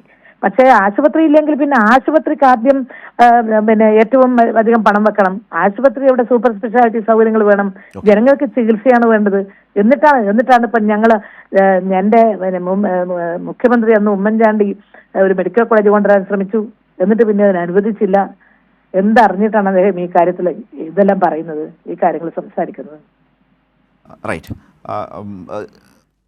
ശ്രീമതി PK ശ്രീമതി, ജനാധിപത്യ മഹിളാ അസോസിയേഷൻ്റെ അഖിലേന്ത്യാ പ്രസിഡന്റാണ് ഇപ്പോൾ സംസാരിച്ചത്. കോൺഗ്രസ് പ്രതിനിധി ഇപ്പോൾ ശ്രീ റോണി കെ ബേബി ഉണ്ട്, ശ്രീ ജയചന്ദ്രനുണ്ട്, ശ്രീ ജയ്ക്ക് ചർച്ചയിലേക്ക് എത്തുകയും ചെയ്യും. നമ്മളിപ്പോൾ ശ്രീമതി ടീച്ചർ സംസാരിച്ചിരുന്നപ്പോൾ അവസാനം കണ്ട ആ ദൃശ്യങ്ങൾ ഒന്നുകൂടി കാണുന്നത് നല്ലതായിരിക്കും എന്ന് വിചാരിക്കുന്നു. അതായത് കോട്ടയം മെഡിക്കൽ കോളേജിലെ പുതിയ സർജിക്കൽ ബ്ലോക്കാണ്, മൾട്ടി സ്പെഷ്യാലിറ്റി ബ്ലോക്കാണ് ഇതായി കാണുന്നത്. അതായത് ഇപ്പോൾ പ്രവർത്തിച്ചു വരുന്ന 3 വാർഡുകൾ അടങ്ങുന്ന 3 നിലയിൽ വരുന്ന ആ പഴയ കെട്ടിടം അത് അപകടാവസ്ഥയിലേക്കാണ്, ബലക്ഷയം സംഭവിച്ചു എന്നതിനെ തുടർന്ന് മനസ്സിലാക്കിയാണ് സർക്കാർ ഈ വലിയ കെട്ടിടം, അതായത് ഒരു 525ഓളം കിടക്കകളുള്ള നിരവധി ഓപ്പറേഷൻ തിയേറ്ററുകളുള്ള വളരെ വിപുലമായ ഒരു ബ്ലോക്ക് പണി കഴിപ്പിച്ചു. ആ പണി കഴിപ്പിച്ച ഇടത്തേക്കാണ് പഴയ ഈ വാർഡുകളിൽ നിന്നുള്ള ഷിഫ്റ്റിംഗ് നടക്കേണ്ടിയിരുന്നത്. അതിനുള്ള തീരുമാനങ്ങളെടുത്ത് മെല്ലെ ഷിഫ്റ്റിംഗ് നടന്നു വരുന്നൊരു ഘട്ടത്തിലാണ് അതിനോട് ചേർന്ന് പ്രവർത്തിച്ചു വന്ന ഉപയോഗശൂന്യമായ പഴയ കെട്ടിടം, അവിടെ മറ്റ് ബാത്റൂം സംവിധാനങ്ങൾ ആ പഴയ വാർഡുകൾക്കൊപ്പം തന്നെ വേറെ ചെയ്തിട്ടുണ്ട്, പക്ഷേ ഇത് ഉപയോഗശൂന്യമാണ്. കാരണം ഇത് കാലപ്പഴക്കം കൊണ്ട് കുഴപ്പത്തിലാണ് എന്ന് തിരിച്ചറിഞ്ഞതുകൊണ്ട് ആ ഒരു ടോയ്ലറ്റ് ബ്ലോക്ക് ഉപയോഗിക്കാത്ത വിധം അടച്ചിട്ടിരുന്നതാണ്. അതിലെ 3ാമത്തെ നിലയിലെ ബ്ലോക്കിൽ 2 ആളുകൾ 2-3 ആളുകൾ ആ ഭാഗത്തുണ്ടായിരുന്നവരാണ് ഈ അപകടത്തിൽ. അല്ലെങ്കിൽ എല്ലാവരും ഉപയോഗിക്കുന്നതാണെങ്കിൽ എത്ര വലിയ അപകടം, എത്ര പേർ അതിൽ കുടുങ്ങുമായിരുന്നു എന്ന് നമ്മൾ ആലോചിച്ചാൽ മതി. അപ്പോൾ ആ ഷിഫ്റ്റിംഗ് നടക്കുന്നതിൻ്റെ ഒരു അന്തിമ ഘട്ടത്തിലാണ് നിർഭാഗ്യകരമായ ഈ സംഭവം ഉണ്ടാകുന്നത്. നമ്മൾ ഈ പ്രശ്നത്തെ വസ്തുനിഷ്ഠമായി വിലയിരുത്തിയാൽ ഈ നിലയിലാണ് അവിടെ ഉണ്ടായത്. ഒരാളുടെ ജീവൻ നഷ്ടപ്പെടുന്നുവെന്ന ഏറ്റവും വേദനാജനകമായ ഒരു അവസ്ഥ കൂടി ഉണ്ടായി. ഒരു എല്ലാ ഷിഫ്റ്റിങ്ങും പൂർത്തിയാകുന്നതിൻ്റെ ഒരു ഘട്ടത്തിൽ വെച്ചാണ് ഇത് സംഭവിച്ചത് എന്നത് നമ്മൾ കാണേണ്ടതാണ്. ഇവിടെ ഞാൻ റോണി കെ ബേബി ഇത് പറയുമ്പോൾ താങ്കളോട് ചോദിക്കാനുള്ളത്, നിങ്ങൾ ആരോഗ്യമന്ത്രിയെ ക്രൂശിക്കുമ്പോൾ ഈ പണി ആകെ ചെയ്ത് അതിനു പകരം ഏറ്റവും വലിയ കെട്ടിടം പണിത് കോട്ടയം ജില്ലയാണെന്നുള്ള ആലോചിക്കണം. നിങ്ങളുടെ വലിയ വലിയ നേതാക്കന്മാരൊക്കെ ഉള്ള ആ ജില്ലയിൽ, നിങ്ങൾക്ക് നല്ല സ്വാധീനമുള്ള ആ ജില്ലയിൽ ഇങ്ങനെ ആ ആശുപത്രിയിൽ ഇങ്ങനെ വലിയ മാറ്റം വരുത്തിയ ആ ഷിഫ്റ്റിങ്ങിൻ്റെ അന്തിമഘട്ടത്തിലാണ് ഇങ്ങനെ ഒരു നിർഭാഗ്യകരമായ സംഭവം ഉണ്ടായത്. ഞാൻ പറയാമെന്നതല്ല, നിങ്ങൾ ആരോഗ്യമന്ത്രിയെ ക്രൂശിക്കുമ്പോൾ ഈ നടപടികൾ ആകെ എടുത്തത് ആരോഗ്യ വകുപ്പാണ്. ഇങ്ങനെ മുന്നോട്ട് കൊണ്ടുപോയി അതിന് ബദൽ സംവിധാനം ഒരുക്കിയത്. നോക്കൂ, ഇതിലും അപകടകരമായി ഇത്ര പോലും താങ്ങാൻ പറ്റാത്ത വിധം അവിടെ അടിയന്തരമായി ഷിഫ്റ്റ് ചെയ്യണം എന്ന നിലയിൽ UDF ഭരിക്കുന്ന കോട്ടയം നഗരസഭ, ജനങ്ങളുമായി അടുത്ത് നിൽക്കുന്ന തദ്ദേശ ഭരണ സ്ഥാപനം, അത് മിനി സർക്കാരാണല്ലോ റോണി കെ ബേബി, ആ നഗരസഭ എന്തെങ്കിലും തരത്തിൽ അങ്ങനെ ഒരു അലാമിംഗ് സിറ്റുവേഷൻ ഉണ്ടെങ്കിൽ ഇടപെട്ടിട്ടുണ്ടോ? അതുപോലെ തന്നെ മുൻ UDF കാലത്തെ മന്ത്രി കൂടിയായിട്ടുള്ള കോട്ടയം MLA ഈ വിഷയത്തിൽ ഏതെങ്കിലും തരത്തിൽ ഇടപെട്ട് അടിയന്തരമായി ഇടപെടേണ്ട രീതിയിൽ വ്യത്യസ്തമായൊരു നിലയുണ്ട് എങ്കിൽ ഇടപെട്ടിട്ടുണ്ടോ? കോട്ടയം MP ഇടപെട്ടിട്ടുണ്ടോ? ആരോഗ്യവകുപ്പ് ചിട്ടയായി ഒരു ടൈം ഫ്രെയിം ഉണ്ടാക്കി അതിനനുസരിച്ച് മുന്നോട്ട് പോവുകയാണ് ചെയ്തത്. അതിൻ്റെ അന്തിമഘട്ടത്തിലാണ് ഈ നടപടി ഉണ്ടായത്. അപ്പോൾ പിന്നെ ഈ രാഷ്ട്രീയ മുതലെടുപ്പ് ഈ ദുരന്തത്തിലും ദാരുണാന്ത്യത്തിലും അത്ര നല്ല ഏർപ്പാടാണോ? ശരത്ത് ചോദിച്ചപ്പോൾ ഇവിടെ കോട്ടയം നഗരസഭ, ഞാനതൊന്ന് ക്ലാരിഫൈ ചെയ്തട്ടെ. ഇപ്പോൾ നമ്മുടെ ഈ മെഡിക്കൽ കോളേജ് അത് സ്ഥിതി ചെയ്യുന്നത് കോട്ടയം നഗരസഭയുടെ അധികാര പരിധിക്കുള്ളിലല്ല, പുറത്താണ്. ഇത് ഏറ്റുമാനൂർ നിയോജകമണ്ഡലത്തിലെ ആർപ്പൂക്കര പഞ്ചായത്തിലാണ് ഈ മെഡിക്കൽ കോളേജ് സ്ഥിതി ചെയ്യുന്നത്. അതിന് കോട്ടയം നഗരസഭയുമായിട്ട് ബന്ധമില്ല, തിരുവഞ്ചൂർ രാധാകൃഷ്ണനുമായിട്ട് ബന്ധമില്ല. നമുക്കറിയാം, അവിടുത്തെ മന്ത്രി അല്ലെ അവിടുത്തെ ജനപ്രതിനിധി എന്ന് പറയുന്നത് ബഹുമാനപ്പെട്ട VN വാസവനാണ്. അദ്ദേഹമാണ് അവിടെ മന്ത്രിയായിരിക്കുന്നത്. ഈ ആശുപത്രിയുമായി ബന്ധപ്പെട്ട എല്ലാ കാര്യങ്ങളിലും അദ്ദേഹം ചെയ്യുന്ന പോസിറ്റീവ് കാര്യങ്ങൾ ഞാൻ അംഗീകരിച്ചുകൊണ്ട് തന്നെ, അദ്ദേഹം വളരെ പോസിറ്റീവായിട്ടുള്ള കാര്യങ്ങൾ ചെയ്യുന്നുണ്ട്. ഞാൻ അതിനെ അംഗീകരിച്ചുകൊണ്ട് തന്നെ ഞാൻ പറയുന്നു, അത് എന്ന് പറയുന്നത് ഏറ്റുമാനൂർ നിയോജകമണ്ഡലത്തിന്റെ ഭാഗമാണ്, ആർപ്പൂക്കര പഞ്ചായത്തിന്റെ ഭാഗമാണ്. റോണി, ഞാനത് മനസ്സിലാക്കാതില്ല, ഒരു നിമിഷം ഞാൻ തടസ്സപ്പെടുത്തുകയല്ല. ഞാനത് പറയുമ്പോൾ നിശ്ചയമായ പഞ്ചായത്തും MLAയും മന്ത്രിയും എന്ന് പറയുന്ന ഒരു ഭാഗമുണ്ട്. കാരണം അതിൻ്റെ ഭാഗമായിട്ടാണ് ഈ ഒരു മാറ്റം അവിടെ വരുത്തിയതെന്ന് പറയുന്ന ആ ഒരു റോളിനെ കണ്ടുകൊണ്ടാണ് ഞാൻ പറഞ്ഞത്. ഇതൊരു പഞ്ചായത്തിൻ്റെ മാത്രമല്ലല്ലോ മെഡിക്കൽ കോളേജ്, തൊട്ടിപ്പുറത്ത് നഗരസഭ നിൽക്കുന്നു. തിരുവഞ്ചൂർ രാധാകൃഷ്ണനെ പോലെ വളരെ സീനിയറായ മുൻമന്ത്രിയായ ഒരു നേതാവ് അവിടെയുണ്ട്, MP ഉണ്ട്, കോട്ടയം നഗരസഭയുണ്ട്. ഈ മേഖലകളിൽ നിന്ന്, ഈ സംവിധാനങ്ങളിൽ നിന്ന് എന്ത് ഇടപെടലുണ്ടായി? ഈ സംഭവം ഉണ്ടായപ്പോൾ അവിടെ ഏറ്റവും അധികം സമയം ചെലവഴിച്ച ഒരു MLA കോൺഗ്രസ് MLA ആണല്ലോ, ചാണ്ടി ഉമ്മൻ. അതുപോലെ തിരുവഞ്ചൂർ രാധാകൃഷ്ണൻ. ഇവരൊക്കെ യഥാർത്ഥത്തിൽ അവരുടെ ഒരു ഉത്തരവാദിത്വത്തിൽ നിന്നുകൊണ്ടുകൂടി ഈ സർക്കാരിന് മുമ്പിൽ ജാഗ്രതയോടെ സർക്കാരിനെ ഓർമ്മപ്പെടുത്തും വിധത്തിലേക്ക് ഇടപെടേണ്ടതായിരുന്നില്ലേ എന്ന് ഞാൻ ചോദിച്ചതാണ്. അങ്ങനെയും ഒരു വശമുണ്ടെന്നേ പറഞ്ഞുള്ളൂ. ക്രൂശിക്കാൻ ഇറങ്ങിത്തിരിക്കുമ്പോൾ എല്ലാവർക്കും നാട്ടിലെ കാര്യങ്ങളെക്കുറിച്ച് ചൂണ്ടിക്കാട്ടാൻ ഉത്തരവാദിത്തമില്ലെന്നേ ഞാൻ ചോദിച്ചുള്ളൂ. ശരത്തെ, നമ്മൾ ഈ വിഷയം ഇത്രയും ഇവിടെ വഷളായി മാറിയതിന് കാരണം എന്താണ്? ഇന്നലെ തൊട്ട് നമുക്കറിയാം, ഒരു വലിയ വിമർശനം ഇവിടെ സർക്കാരിനെതിരെ, ആരോഗ്യമന്ത്രിക്കെതിരെയൊക്കെ ഉയരുന്നുണ്ട്. ഇവിടെ അങ്ങ് ചൂണ്ടിക്കാണിച്ചതുപോലെ തന്നെ അവിടെ ഒരു ബഹുനില കെട്ടിടം, 8 നിലയോളം വരുന്ന പുതിയ സർജിക്കൽ ബ്ലോക്ക് 500 കോടിയിൽ പരം രൂപ ചെലവഴിച്ച് പണി പൂർത്തീകരിച്ചിരിക്കുക. ഇവിടെ വരുന്ന എന്താ, ഈ പറയുന്ന രോഗികളെ അവിടെ സമയബന്ധിതമായി അവിടേക്ക് മാറ്റിയിരുന്നെങ്കിൽ, ഇവിടെ നമുക്കറിയാം, നമ്മള് എല്ലാം ഭംഗിയാണ് എന്ന് പറഞ്ഞ് മൂടി വെക്കേണ്ട കാര്യമില്ല. ഇവിടെ തന്നെ നമുക്കറിയാം, കോൺഗ്രസ് മാത്രമാണോ ഇപ്പോൾ ബഹുമാനപ്പെട്ട വീണ ജോർജിനെ വിമർശിക്കുന്നത്? CPM-ന്റെ ഭാഗത്തു നിന്ന് തന്നെ ഇവിടെ വലിയ വിമർശനം CPM-ന്റെ പല ഭാഗത്തു നിന്നും ഇപ്പോൾ ഈ മന്ത്രിക്കെതിരെ ഉയർന്നു കഴിഞ്ഞിരിക്കുകയാണ്. ഞാൻ അങ്ങയുടെ ശ്രദ്ധയിലേക്ക് ഒരു കാര്യം ചൂണ്ടിക്കാണിച്ചുകൊള്ളട്ടെ. ഈ അപകടം നടക്കുന്നതിന് തലേ ദിവസം, അതായത് ഈ ബുധനാഴ്ച, കോട്ടയത്ത് ചേർന്ന CPM-ന്റെ തദ്ദേശ സ്വയംഭരണ സ്ഥാപനങ്ങളിലേക്കുള്ള തെരഞ്ഞെടുപ്പിന് മുന്നോടിയായി ചേർന്ന CPM-ന്റെ ആ ഒരുക്കത്തില്, ആ ഒരു സെമിനാറിൽ, അതിൽ CPM-ന്റെ ജില്ലാ സെക്രട്ടറി പങ്കെടുത്തു, സംസ്ഥാന സമിതി അംഗം അനിൽകുമാർ പങ്കെടുത്തു. അത്രയും പ്രമുഖമായ ഒരു യോഗത്തിൽ വെച്ച് ഈ പറയുന്ന ഏറ്റുമാനൂരിൽ വന്ന ആളുകൾ തന്നെ അതിനെതിരെ വിമർശനം ഉന്നയിക്കുകയുണ്ടായി. ഈ ബ്ലോക്ക് പണി കഴിച്ചിട്ട് ഇത്രയും നാളായി, എന്തുകൊണ്ട് തുറന്നു കൊടുക്കുന്നില്ല? അതിലൊരു അപാകതയുണ്ട്. എന്താണെന്നറിയോ, ഇന്ന് മാധ്യമപ്രവർത്തകരുടെ ഭാഗത്തു നിന്ന് സ്ഥലം MLA ആയിട്ടുള്ള മന്ത്രി VN വാസവനോട് ഇതേ ചോദ്യമുണ്ടായി. അദ്ദേഹം പറഞ്ഞു അത് തീർത്തും അടിസ്ഥാനരഹിതമായ കാര്യമാണ്. കാരണം മെയ് മാസം 30-ന് അവിടെ യോഗം ചേർന്ന് ഷിഫ്റ്റിങ്ങിൻ്റെ ഒരു പ്ലാൻ തയ്യാറാക്കുകയും അതിൻ്റെ അടിസ്ഥാനത്തിൽ ഘട്ടം ഘട്ടമായി മാറ്റുന്നു. അദ്ദേഹം പറഞ്ഞത് അപ്പോഴും ഈ പറഞ്ഞ വളരെ പ്രധാനപ്പെട്ട സർജിക്കൽ ബ്ലോക്കിൽ അണുവിമുക്തമാക്കണം ഓപ്പറേഷൻ തിയേറ്റർ, ഇതാണ് അദ്ദേഹം പറഞ്ഞ കാര്യം. അങ്ങനെ ഓപ്പറേഷൻ തിയേറ്ററുകളുമായി ബന്ധപ്പെട്ട ഒരു ഫൈനൽ വർക്കിൻ്റെ ഒരു ദിവസങ്ങൾ ആവശ്യകത ഉള്ളതുകൊണ്ടാണ് ഒരു 2 ആഴ്ചത്തേക്ക് സമയമെടുത്തത്. ഇല്ലെങ്കിൽ എന്താ പ്രശ്നം എന്ന് വെച്ചാൽ രോഗികളെല്ലാം പുതിയ സർജിക്കൽ ബ്ലോക്കിലും ഓപ്പറേഷൻ എല്ലാം പഴയ വാർഡിലും എന്ന അവസ്ഥ വരും, അതിനോട് ചേർന്നാവുകയും ചെയ്യും. അതൊരു വലിയ ബുദ്ധിമുട്ട് സൃഷ്ടിക്കുന്ന സാഹചര്യം രോഗികൾക്കടക്കം ഉണ്ടാകും. അത് കണ്ടുകൊണ്ടാണ് 2 ആഴ്ചയ്ക്കുള്ളിൽ ഇത് ഘട്ടം ഘട്ടമായി മാറ്റാൻ തീരുമാനിച്ചത്. ആ പ്രവർത്തനത്തിൻ്റെ അവസാന ഘട്ടം നോക്കൂ. അതുകൊണ്ടാണല്ലോ ഇങ്ങനെ ഒരു സാഹചര്യം ഇന്നലെ ഉണ്ടായപ്പോൾ റോണി രാത്രിക്ക് രാത്രി ആളുകളെ മാറ്റാൻ കഴിഞ്ഞത്. ഇല്ലെങ്കിൽ മാറ്റാൻ കഴിയുമോ? അപ്പോൾ ആ എടുത്ത തീരുമാനത്തിനുള്ളിൽ നിന്ന് നടപ്പാക്കാൻ കഴിഞ്ഞു എന്ന് തന്നെയാണ്. അപ്പോൾ ഈ പറഞ്ഞ വാദം നിലനിൽക്കുന്നതല്ല, മന്ത്രിയുടെ അവൈലബിലിറ്റിയുടെ പ്രശ്നമല്ല. മന്ത്രി ഈ സംഭവം അടക്കം നടക്കുമ്പോൾ കോട്ടയത്തുണ്ടല്ലോ ആരോഗ്യമന്ത്രി. ശരത്ത്, ഇന്നലെ രാത്രി 10 മണിക്കാണ് സർക്കാരിന്റെ ഓർഡർ പുറത്തിറക്കുന്നത്. ഈ ബ്ലോക്കുകളിൽ നിന്നുള്ള ആളുകളെ പുതിയ സർജിക്കൽ ബ്ലോക്കിലേക്ക് മാറ്റിക്കൊണ്ടുള്ള ഓർഡർ ഇന്നലെ രാത്രി 10 മണിക്ക് ഇറങ്ങുന്നത്. ഇത് 24 മണിക്കൂർ മുന്നേ ആയിരുന്നെങ്കിൽ, 2 ദിവസം മുന്നേ ആയിരുന്നെങ്കിൽ, അതാണ് നമുക്ക് ചോദിക്കാനുള്ളത്. ഇവിടെ ഒരു ഓപ്പറേഷൻ തിയേറ്റർ അണുവിമുക്തമാക്കുവാൻ വേണ്ടി എത്ര സമയം എടുക്കും എന്നുള്ളത് എനിക്ക് ശരത്തിനൊക്കെ വളരെ വ്യക്തമായിട്ടറിയാം. ഒരു തിയേറ്റർ അല്ല അല്ല, നമ്മളതിൽ തീർപ്പ് കൽപ്പിച്ചല്ല നമ്മൾ ആരും പറയുന്നത്. പക്ഷേ വന്നത് ഒന്നിലേറെ, അതാണ് അത്ര വലിയൊരു മൾട്ടി സ്പെഷ്യാലിറ്റി ബ്ലോക്കായി റോണി മാറുന്നത്. അതിൽ നിരവധി ഓപ്പറേഷൻ തിയേറ്ററുകളുണ്ട്. അത് അണുവിമുക്തമാക്കുക, അത് അവസാനമായി സജ്ജീകരിക്കുക എന്ന അവസ്ഥ. ഇന്നലെ എന്താണ്? ഇന്നലെ അതിനോടടുത്ത് ഉപയോഗശൂന്യമായ, അതിനോട് അറ്റാച്ച് ചെയ്ത മറ്റൊരു ബിൽഡിംഗാണ്. പക്ഷേ എങ്കിലും അത് തകർന്നു വീണു. ആളുകൾ പരിഭ്രാന്തരാകും, പ്രശ്നമില്ല, സുരക്ഷിതത്വ പ്രശ്നമില്ല എന്ന നിലപാട് വന്നെങ്കിലും റിസ്ക് എടുക്കാൻ ആർക്കെങ്കിലും കഴിയുമോ? ഇന്നലെ രാത്രിക്ക് രാത്രി അവരെ എല്ലാം ഒഴിപ്പിക്കുക എന്ന് പറയുന്ന ഒരു ആവശ്യകതയിലേക്ക് മാറി.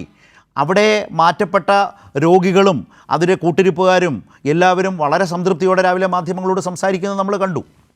റോണി, ഇതിനകത്ത് പ്രശ്നം എന്താ ശരത്ത്? ഇത് വളരെ സ്ട്രെയിറ്റ് ഫോർവേഡായി ഒരു സ്ട്രെയിറ്റ് ലൈനിൽ ഈ കാര്യങ്ങളൊക്കെ ചെയ്തിരുന്നെങ്കിൽ ഇത്രമാത്രം ഒരു വലിയ വിമർശനം ഉണ്ടാകുമെന്ന് ഞാൻ കരുതുന്നില്ല.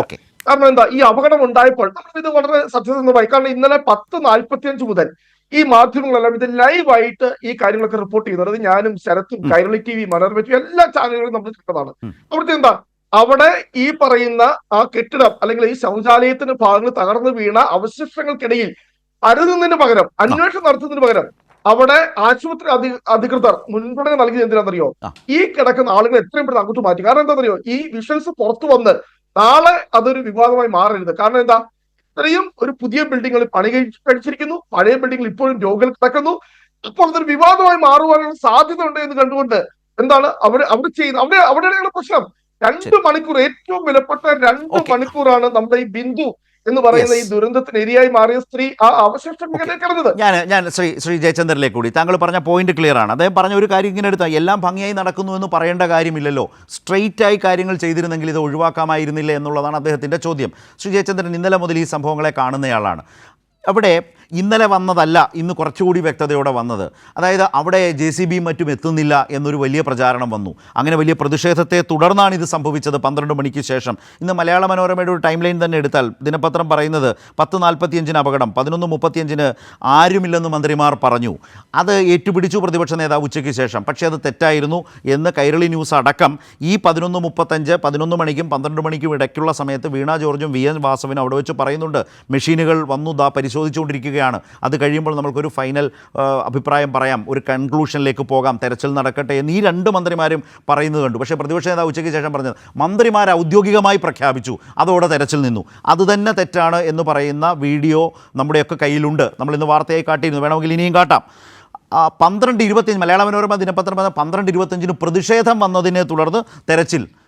ഇത് ഏത് യുക്തിക്കും ചേരാത്തതാണ്. കാരണം ഇന്ന് ദൃശ്യങ്ങൾ സഹിതം കൈരളി ന്യൂസ് വാർത്ത പുറത്തു കൊണ്ടുവന്നു, മറ്റു മാധ്യമങ്ങൾ പിന്നാലെ കുറച്ചെങ്കിലുമൊക്കെ കാണിച്ചു.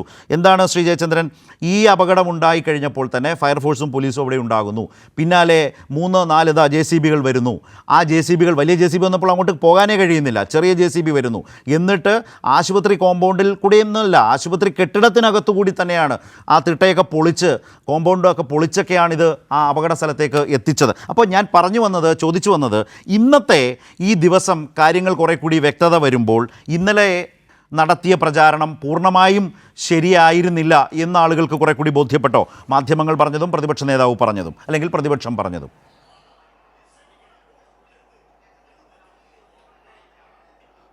ഇത് പിന്നെ അങ്ങനെ മാത്രം ഈ വിഷയത്തിനെ കണ്ടാൽ പോരാ എന്നാണ് ശരത്ത് എൻ്റെ അഭിപ്രായം.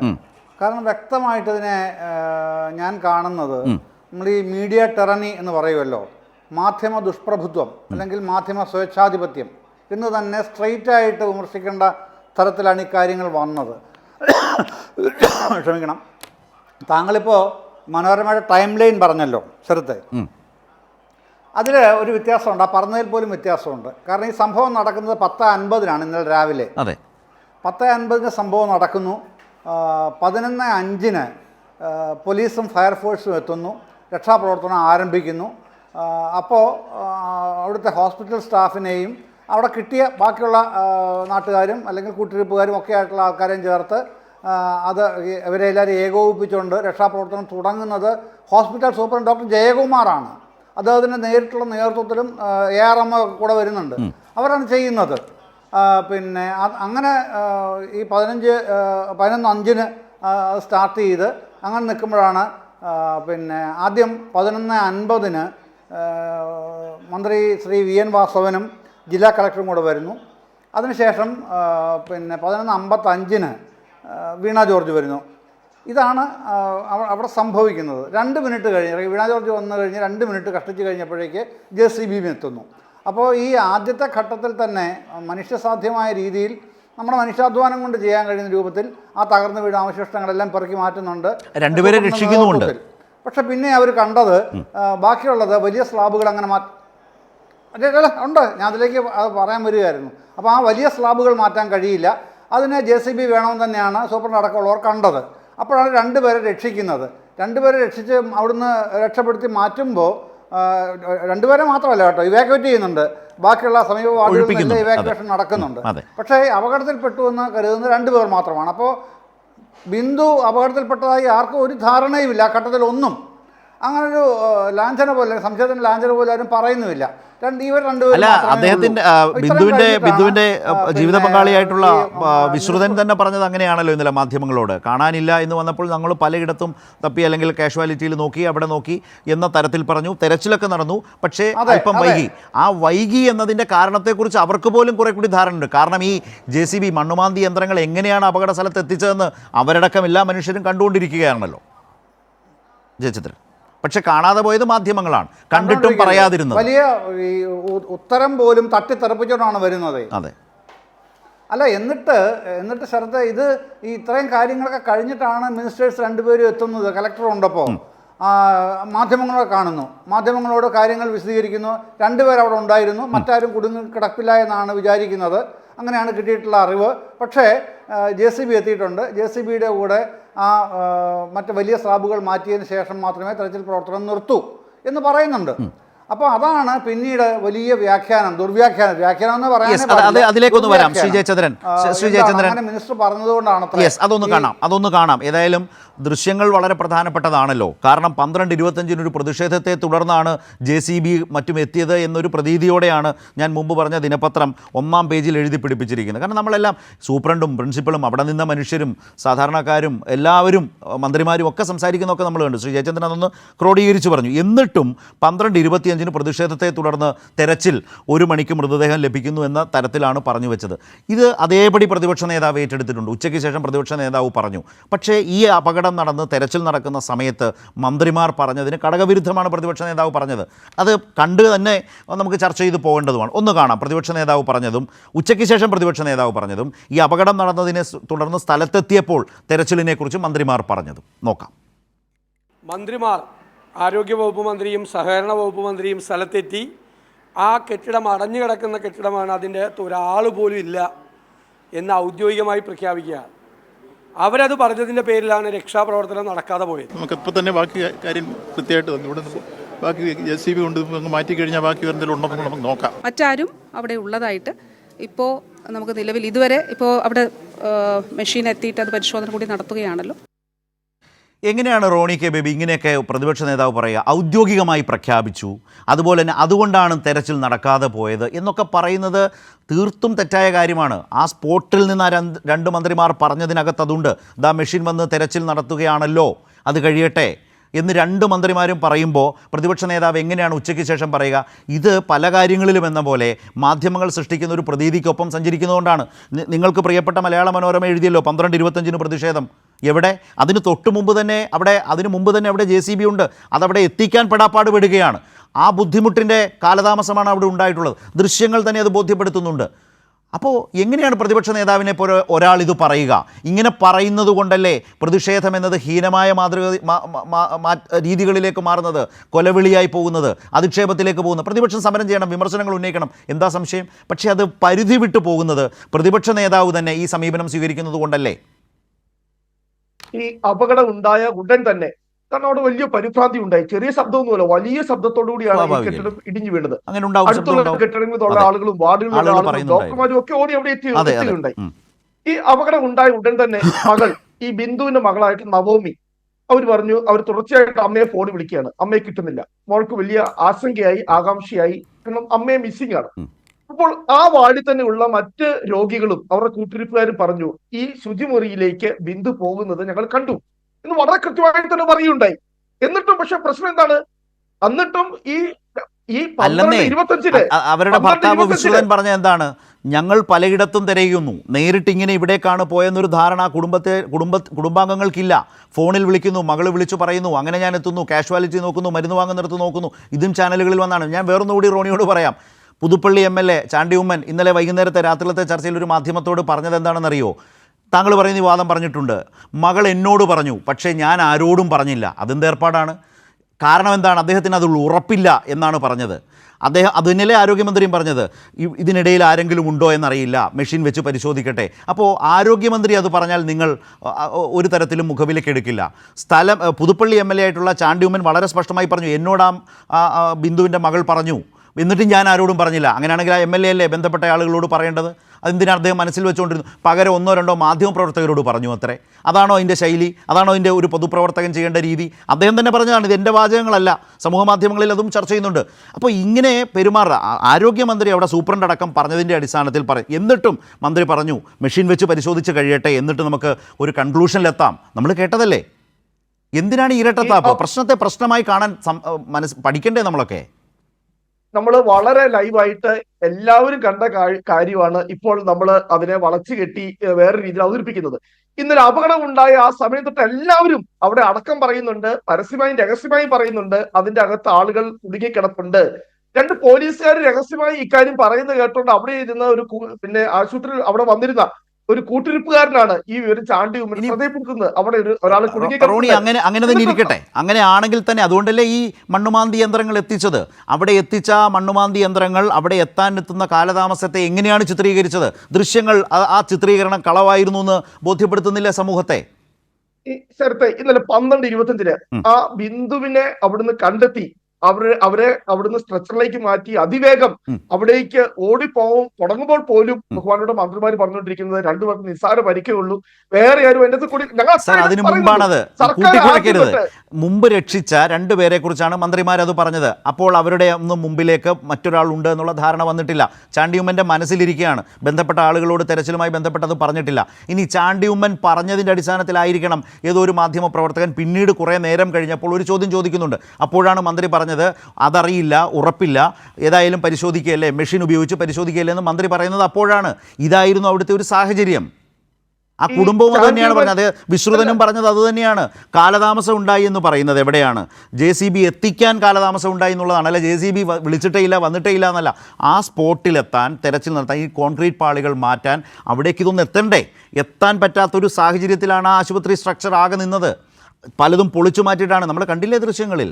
ഇതാണ്. അല്ലാതെ JCBയെ വരാതെ എല്ലാവരും കൈയും കെട്ടി നിന്നു, ഇനി ആരും ഇല്ല എന്ന് പറഞ്ഞ് നമുക്ക് പിരിഞ്ഞു പോകാം, അങ്ങനെയല്ല സംഭവം. പക്ഷേ മാധ്യമങ്ങളിൽ ഒരു പറ്റവും പ്രതിപക്ഷവും അങ്ങനെയാണ് ചിത്രീകരിക്കാൻ ശ്രമിച്ചത്. അതാണ് ഇന്ന് മാറിയത്. ഇത്രയും ഞാൻ പറഞ്ഞുള്ളൂ. ചാണ്ടി ഉമ്മൻ ആ സീനിലേക്ക് വരുന്നത് തന്നെ, നമ്മൾ ഇന്നലെ ഉള്ള ചാനലുകളുടെ ഒക്കെ വിഷ്വൽസ് അങ്ങ് പരിശോധിച്ചാൽ ചാണ്ടി ഉമ്മൻ ആ സീനിലേക്ക് വരുന്നത് തന്നെ ഈ പറയുന്ന സൂപ്രണ്ട് ഉൾപ്പെടെയുള്ള ആളുകളുടെ അടുത്തേക്ക് അദ്ദേഹം ആദ്യം എത്തുന്നത്. അദ്ദേഹം പറയുന്നു അവിടെ ആളുകൾ കുടുങ്ങി ഞങ്ങൾ ഇവിടെ വിഷയം ഉണ്ടാക്കുന്നില്ല, ഞങ്ങൾ ഇതിന്റെ ഇവാക്യുവേഷനെ, ഇവിടെ നടക്കുന്ന ഇവാക്യുവേഷനെ ഞങ്ങൾ ഒരിക്കലും ഡിസ്റ്റർബ് ചെയ്യുന്നില്ല, പക്ഷെ ഇങ്ങനെ ആരോപണമുണ്ട്, അവിടെ ആള് കുടുങ്ങി കിടപ്പുണ്ടെന്നുള്ള പരാതിയുണ്ട്. പക്ഷെ അപ്പോഴും ഇവിടെ എന്താ പ്രശ്നം?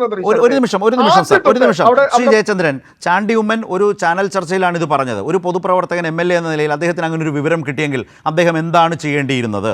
ഞാൻ മുമ്പ് കാട്ടിയ വീഡിയോയിലൂടെ പ്രതിപക്ഷ നേതാവ് ഇതിനകത്തെടുത്ത നിലപാട് അപക്വമായി പോയോ? അങ്ങനെ അപക്വമായ ഒരു നിലപാട് പ്രതിപക്ഷ നേതാവ് തന്നെ എടുത്തതുകൊണ്ടാണോ ഏറ്റവും ഹീനമായ രീതിയിലേക്ക് ഇന്ന് ഈ യുവ നേതാക്കളുടെ പെർഫോമൻസ് മാറിയത്? ആ ഐറ്റത്തിൽ 2 കൂടി കാട്ടിത്തരാം. ഒന്ന്, ഡോക്ടർ ജയകുമാറിനെ യൂത്ത് സംസ്ഥാന വൈസ് പ്രസിഡന്റ് അബിൻ വർക്കി ഒരു ചർച്ചയിൽ പറഞ്ഞതൊന്ന് കാണാം.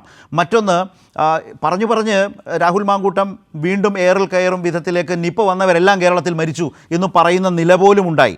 ഇതൊക്കെ സംഭവിക്കുന്നത് പ്രതിപക്ഷ നേതാവ് വിട്ടുകൊടുക്കുന്ന ഒരു ട്രാക്കിലൂടെ മത്സരിക്കാൻ ശ്രമിക്കുമ്പോൾ വസ്തുതകളും യാഥാർത്ഥ്യങ്ങളും എല്ലാം വിസ്മരിക്കുന്നതിൻ്റെ ഭാഗമാണോ? കാണാം. അതുകൂടി കണ്ട ശേഷം ഞാൻ ശ്രീ ജയചന്ദ്രനിലേക്ക് വരാം.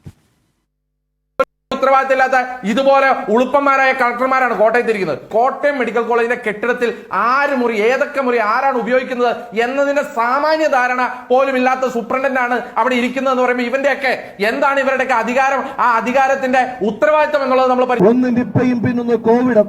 എന്താ നിപ്പയുടെയും കോവിഡിന്റെ അവസ്ഥ? നിപ്പ ആർക്കൊക്കെ ബാധിച്ചു ആ രോഗികളെല്ലാം മരിച്ചു. ഒരു രോഗം വന്ന് മുഴുവൻ ആളുകളും മരിക്കുന്നതിനെയാണോ ഒരു സർക്കാർ വിജയമായി പറയുന്നത്? ഞാൻ ഈ ചർച്ചയിൽ ചാണ്ടി ഉമ്മൻ പറഞ്ഞതിനെ ഉദാഹരിച്ചു, അധിക്ഷേപ പരാമർശം വന്നു, കളവ് പറയുന്നത് വന്നു. ഇതെല്ലാം ഞാൻ ശ്രീ ജയചന്ദ്രൻ്റെ മുമ്പാകെ വെക്കുകയാണ്. റോണി കെ ബേബി അതിലെടുക്കുന്നൊരു വിശദീകരണവും താങ്കളുടെ മുമ്പിലുണ്ടല്ലോ.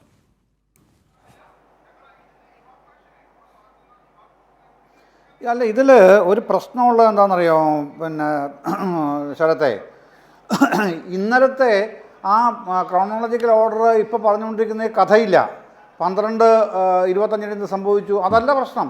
ഇവിടെ പ്രതിപക്ഷവും മാധ്യമങ്ങളും കൂട്ടായിട്ട് ഉന്നയിക്കുന്ന പിന്നെ വലിയ പ്രതിഷേധം എന്താ?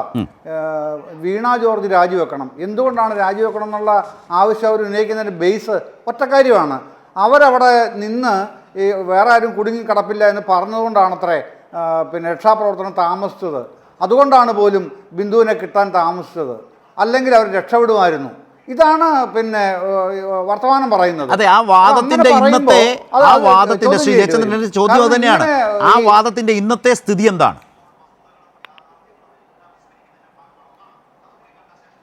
അതെ, ഞാൻ ആ വാദം തന്നെ ഞാൻ അതിൽ തന്നെ നിൽക്കുകയാണ്.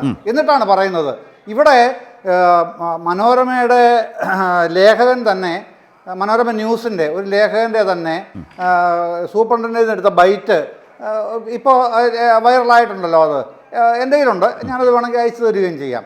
അതിൽ സൂപ്രണ്ട് ഡോക്ടർ ജയകുമാർ കൃത്യമായി അതിൻ്റെ കാര്യങ്ങൾ പറയുകയാണ്. എന്നിട്ട് പുള്ളി ഒരു കാര്യം കൂടെ പറയുന്നു, ഇത് ഞാനാണ് മിനിസ്റ്റേഴ്സിന് കളക്ടർക്കും ബ്രീഫ് ചെയ്തത്. ഇങ്ങനെയാണ് സംഭവങ്ങൾ, മറ്റാരും കുടുങ്ങി കിടക്കുന്നില്ല എന്നുള്ള വിവരം ഞാനാണ് അവരോട് പറഞ്ഞത്. ഞാൻ പറഞ്ഞ വിവരങ്ങളാണ് പിന്നെ 2 മിനിസ്റ്റർമാരും മീഡിയയോട് പറഞ്ഞത്. ആ പറഞ്ഞതിൻ്റെ പരിപൂർണ ഉത്തരവാദിത്വം അവർക്കല്ല, അത് അവരെ അങ്ങനെ ധരിപ്പിച്ചത് ഞാനാണ്. അപ്പോൾ എന്നിൽ നിന്ന് കിട്ടിയ വാക്കുകളാണ് അവർ മീഡിയയോട് പറഞ്ഞത്. അതിൻ്റെ ഉത്തരവാദിത്വം പൂർണ്ണമായും ഞാൻ ഏൽക്കുകയാണ് എന്ന് പറയുന്നത് കോട്ടയം മെഡിക്കൽ കോളേജ് സൂപ്രണ്ടാണ്. പിന്നെ സൂപ്രണ്ട് ആരാണ്, എന്താണ് അദ്ദേഹത്തിൻ്റെ ക്രെഡൻഷ്യൽ എന്നുള്ള അബിൻ വർക്കിക്ക് അറിഞ്ഞുകൂടാ. ഒന്ന് പിന്നെ ഡോക്ടർ ടി.കെ. ജയകുമാർ എന്ന് ഗൂഗിൾ ചെയ്ത് നോക്കിയാൽ മതി, അറിയാം അദ്ദേഹത്തിൻ്റെ മഹത്വം എന്താണെന്നുള്ളത്, വൈഭവം എന്താണെന്നുള്ളത്. അദ്ദേഹത്തിന് ഇന്ത്യയിൽ എങ്ങനെയാണ് അദ്ദേഹം വിലമതിക്കപ്പെടുന്നു എന്നുള്ളത് അറിയാൻ പറ്റും, ഇന്ത്യയിൽ മാത്രമല്ല പുറത്തും. എന്നിട്ട് വേണം അബിൻ വർക്കിയെ പോലെയുള്ള ഈ കുട്ടിത്താരങ്ങൾ ഇത്തരത്തിലുള്ള ഗീർവാണങ്ങൾ മുഴക്കാനായിട്ട്.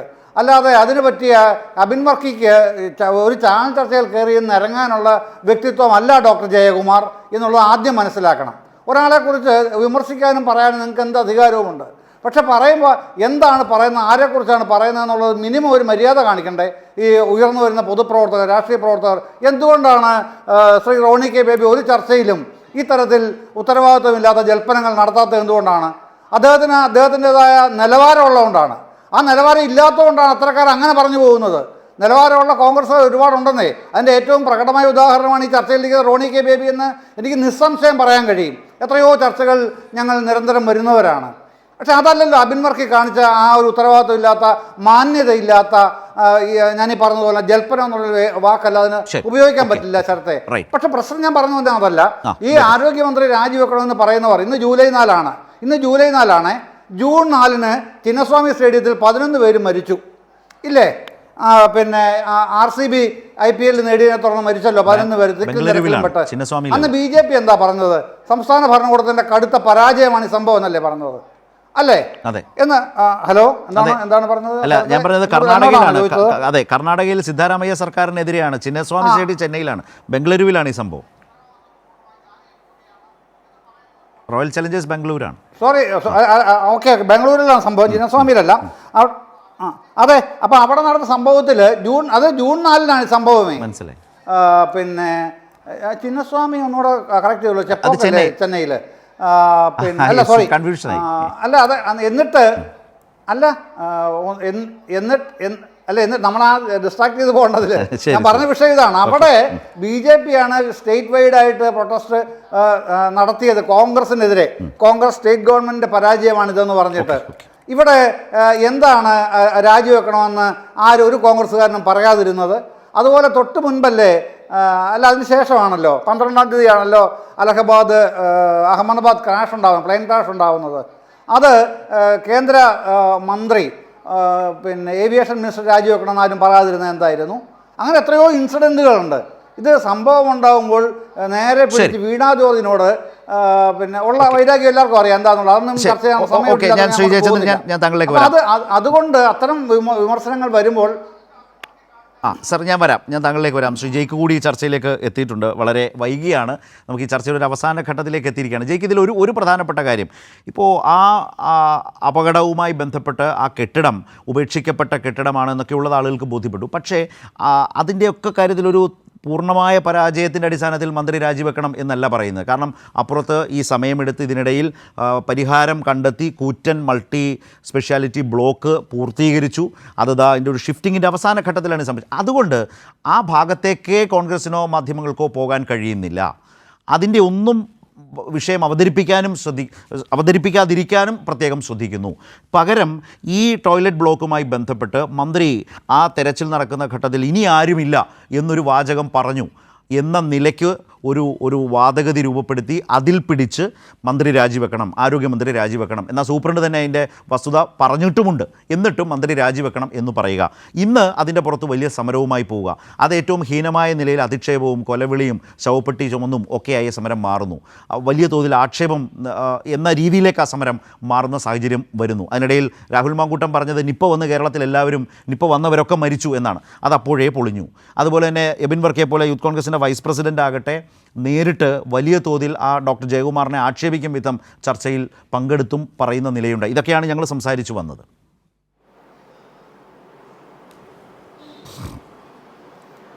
അതെ, ഇപ്പോൾ അങ്ങ് ആമുഖമായി സൂചിപ്പിച്ച ചർച്ച അതിൻ്റെ അവസാന ഘട്ടത്തിലാണ്. എൻ്റേതായ കുറ്റം കൊണ്ടല്ല, ഇന്ത്യൻ റെയിൽവേയുടെ വർദ്ധിച്ചു വരുന്നൊരു അരാജക സ്വഭാവത്തിൻ്റെ ഇരയായി അങ്ങ് ഈ ചർച്ചയിൽ എന്നെ കണ്ടാൽ മതി. അപ്പോൾ അതിന് തന്നെ ആദ്യം പ്രേക്ഷകരോട് ഞാൻ ഖേദപ്രകടനം നടത്തുന്നു.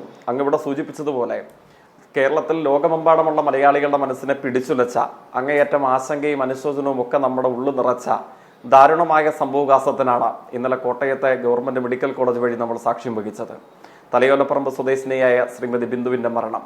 നമ്മളിവിടെ ചർച്ചയ്ക്കായി ഒത്തുചേരുന്ന സമയത്ത് ഇതിനോടകം ജില്ലയുടെ കൂടെ ചുമതലയുള്ള അവിടുത്തെ MLA കൂടെയായിട്ടുള്ള ബഹുമാനീയനായ സഹകരണ വകുപ്പ് മന്ത്രി ആ കുടുംബത്തെ നേരിൽ കാണുകയും ഇതിനോടകം നേരിട്ട് വീട്ടിൽ ചെന്ന് സന്ദർശനം നടത്തുകയും സർക്കാരിൻ്റെ എല്ലാവിധ ഉറപ്പുകളും ആ കുടുംബത്തിന് നൽകുകയും ചെയ്തിട്ടുണ്ട്. കുടുംബം അദ്ദേഹത്തെ സ്വീകരിക്കുന്ന ദൃശ്യം ഇതിനോടകം നമ്മുടെ സാമൂഹ്യ മാധ്യമങ്ങളിൽ അല്ലെങ്കിൽ പൊതുസംവാദ സ്ഥലിക്ക് മുമ്പിൽ ഇതിനോടകമുണ്ട്. പക്ഷേ ഇവിടെ പ്രധാനപ്പെട്ട ഒരു പ്രശ്നം, ഇപ്പോൾ ഈ മരണം അങ്ങേയറ്റം ദാരുണമാണ്, ലോകമെമ്പാടുമുള്ള മലയാളികളുടെ മനസ്സിനെ പിടിച്ചുലച്ചതാണ്, തർക്കമേതുമില്ല. നമ്മളത് സങ്കുചിത രാഷ്ട്രീയ പ്രശ്നത്തിൻ്റെ നിറം കലർത്തിയിട്ടല്ല നമ്മൾ ആരും ഇത്തരം വിഷയങ്ങളെ കാണുന്നത്. പക്ഷേ അങ്ങയുടെ ചോദ്യത്തിൻ്റെ പ്രധാനപ്പെട്ട ഭാഗം സൂചിപ്പിച്ചതുപോലെ ഒരു മരണത്തെ മുൻനിർത്തി രാഷ്ട്രീയ ലാഭം കൊയ്യാൻ വേണ്ടി എന്തെങ്കിലും സാധ്യതയുണ്ടോ? അങ്ങനെ തിരക്കുകയാണ് കേരളത്തിലെ ഇടതുപക്ഷ വിരുദ്ധ ദുഷ്ടമഹാസഖ്യം. കേവലമായ പ്രതിപക്ഷം കോൺഗ്രസ് നേതൃത്വം നൽകുന്ന UDF എന്ന നിലയിൽ മാത്രമല്ല, ഇടതുപക്ഷ വിരുദ്ധ ദുഷ്ടമഹാസഖ്യത്തിന്റെ ശ്രമം ഈ ദാരുണമായ സംഭവവികാസത്തെ മുൻനിർത്തി ഏതു വിധത്തിൽ രാഷ്ട്രീയ ലാഭം കൊയ്യാൻ കഴിയും, എങ്ങനെ ഇടതുപക്ഷ രാഷ്ട്രീയത്തിന്റെ ജീവനെടുക്കാൻ കേരളത്തിൽ പരിശ്രമിക്കാം, ഈ നിലയിലാണ്. മാധ്യമപ്രവർത്തകൻ എന്ന നിലയിൽ പ്രത്യേകിച്ച് അങ്ങും നമ്മളെല്ലാവരും സ്വാഭാവികമായി ഓർമ്മിച്ചിരിക്കാൻ സാധ്യതയുള്ള ഒരു സംഭവവികാസം കെവിൻ കാർട്ടറുടെ ചിത്രത്തിലെ കുപ്രസിദ്ധി ആർജിച്ച കഴുകനാണ്. കെവിൻ കാർട്ടർ വിസ്തൃതി ആർജിച്ച ഫോട്ടോഗ്രാഫർ ആയിരുന്നല്ലോ.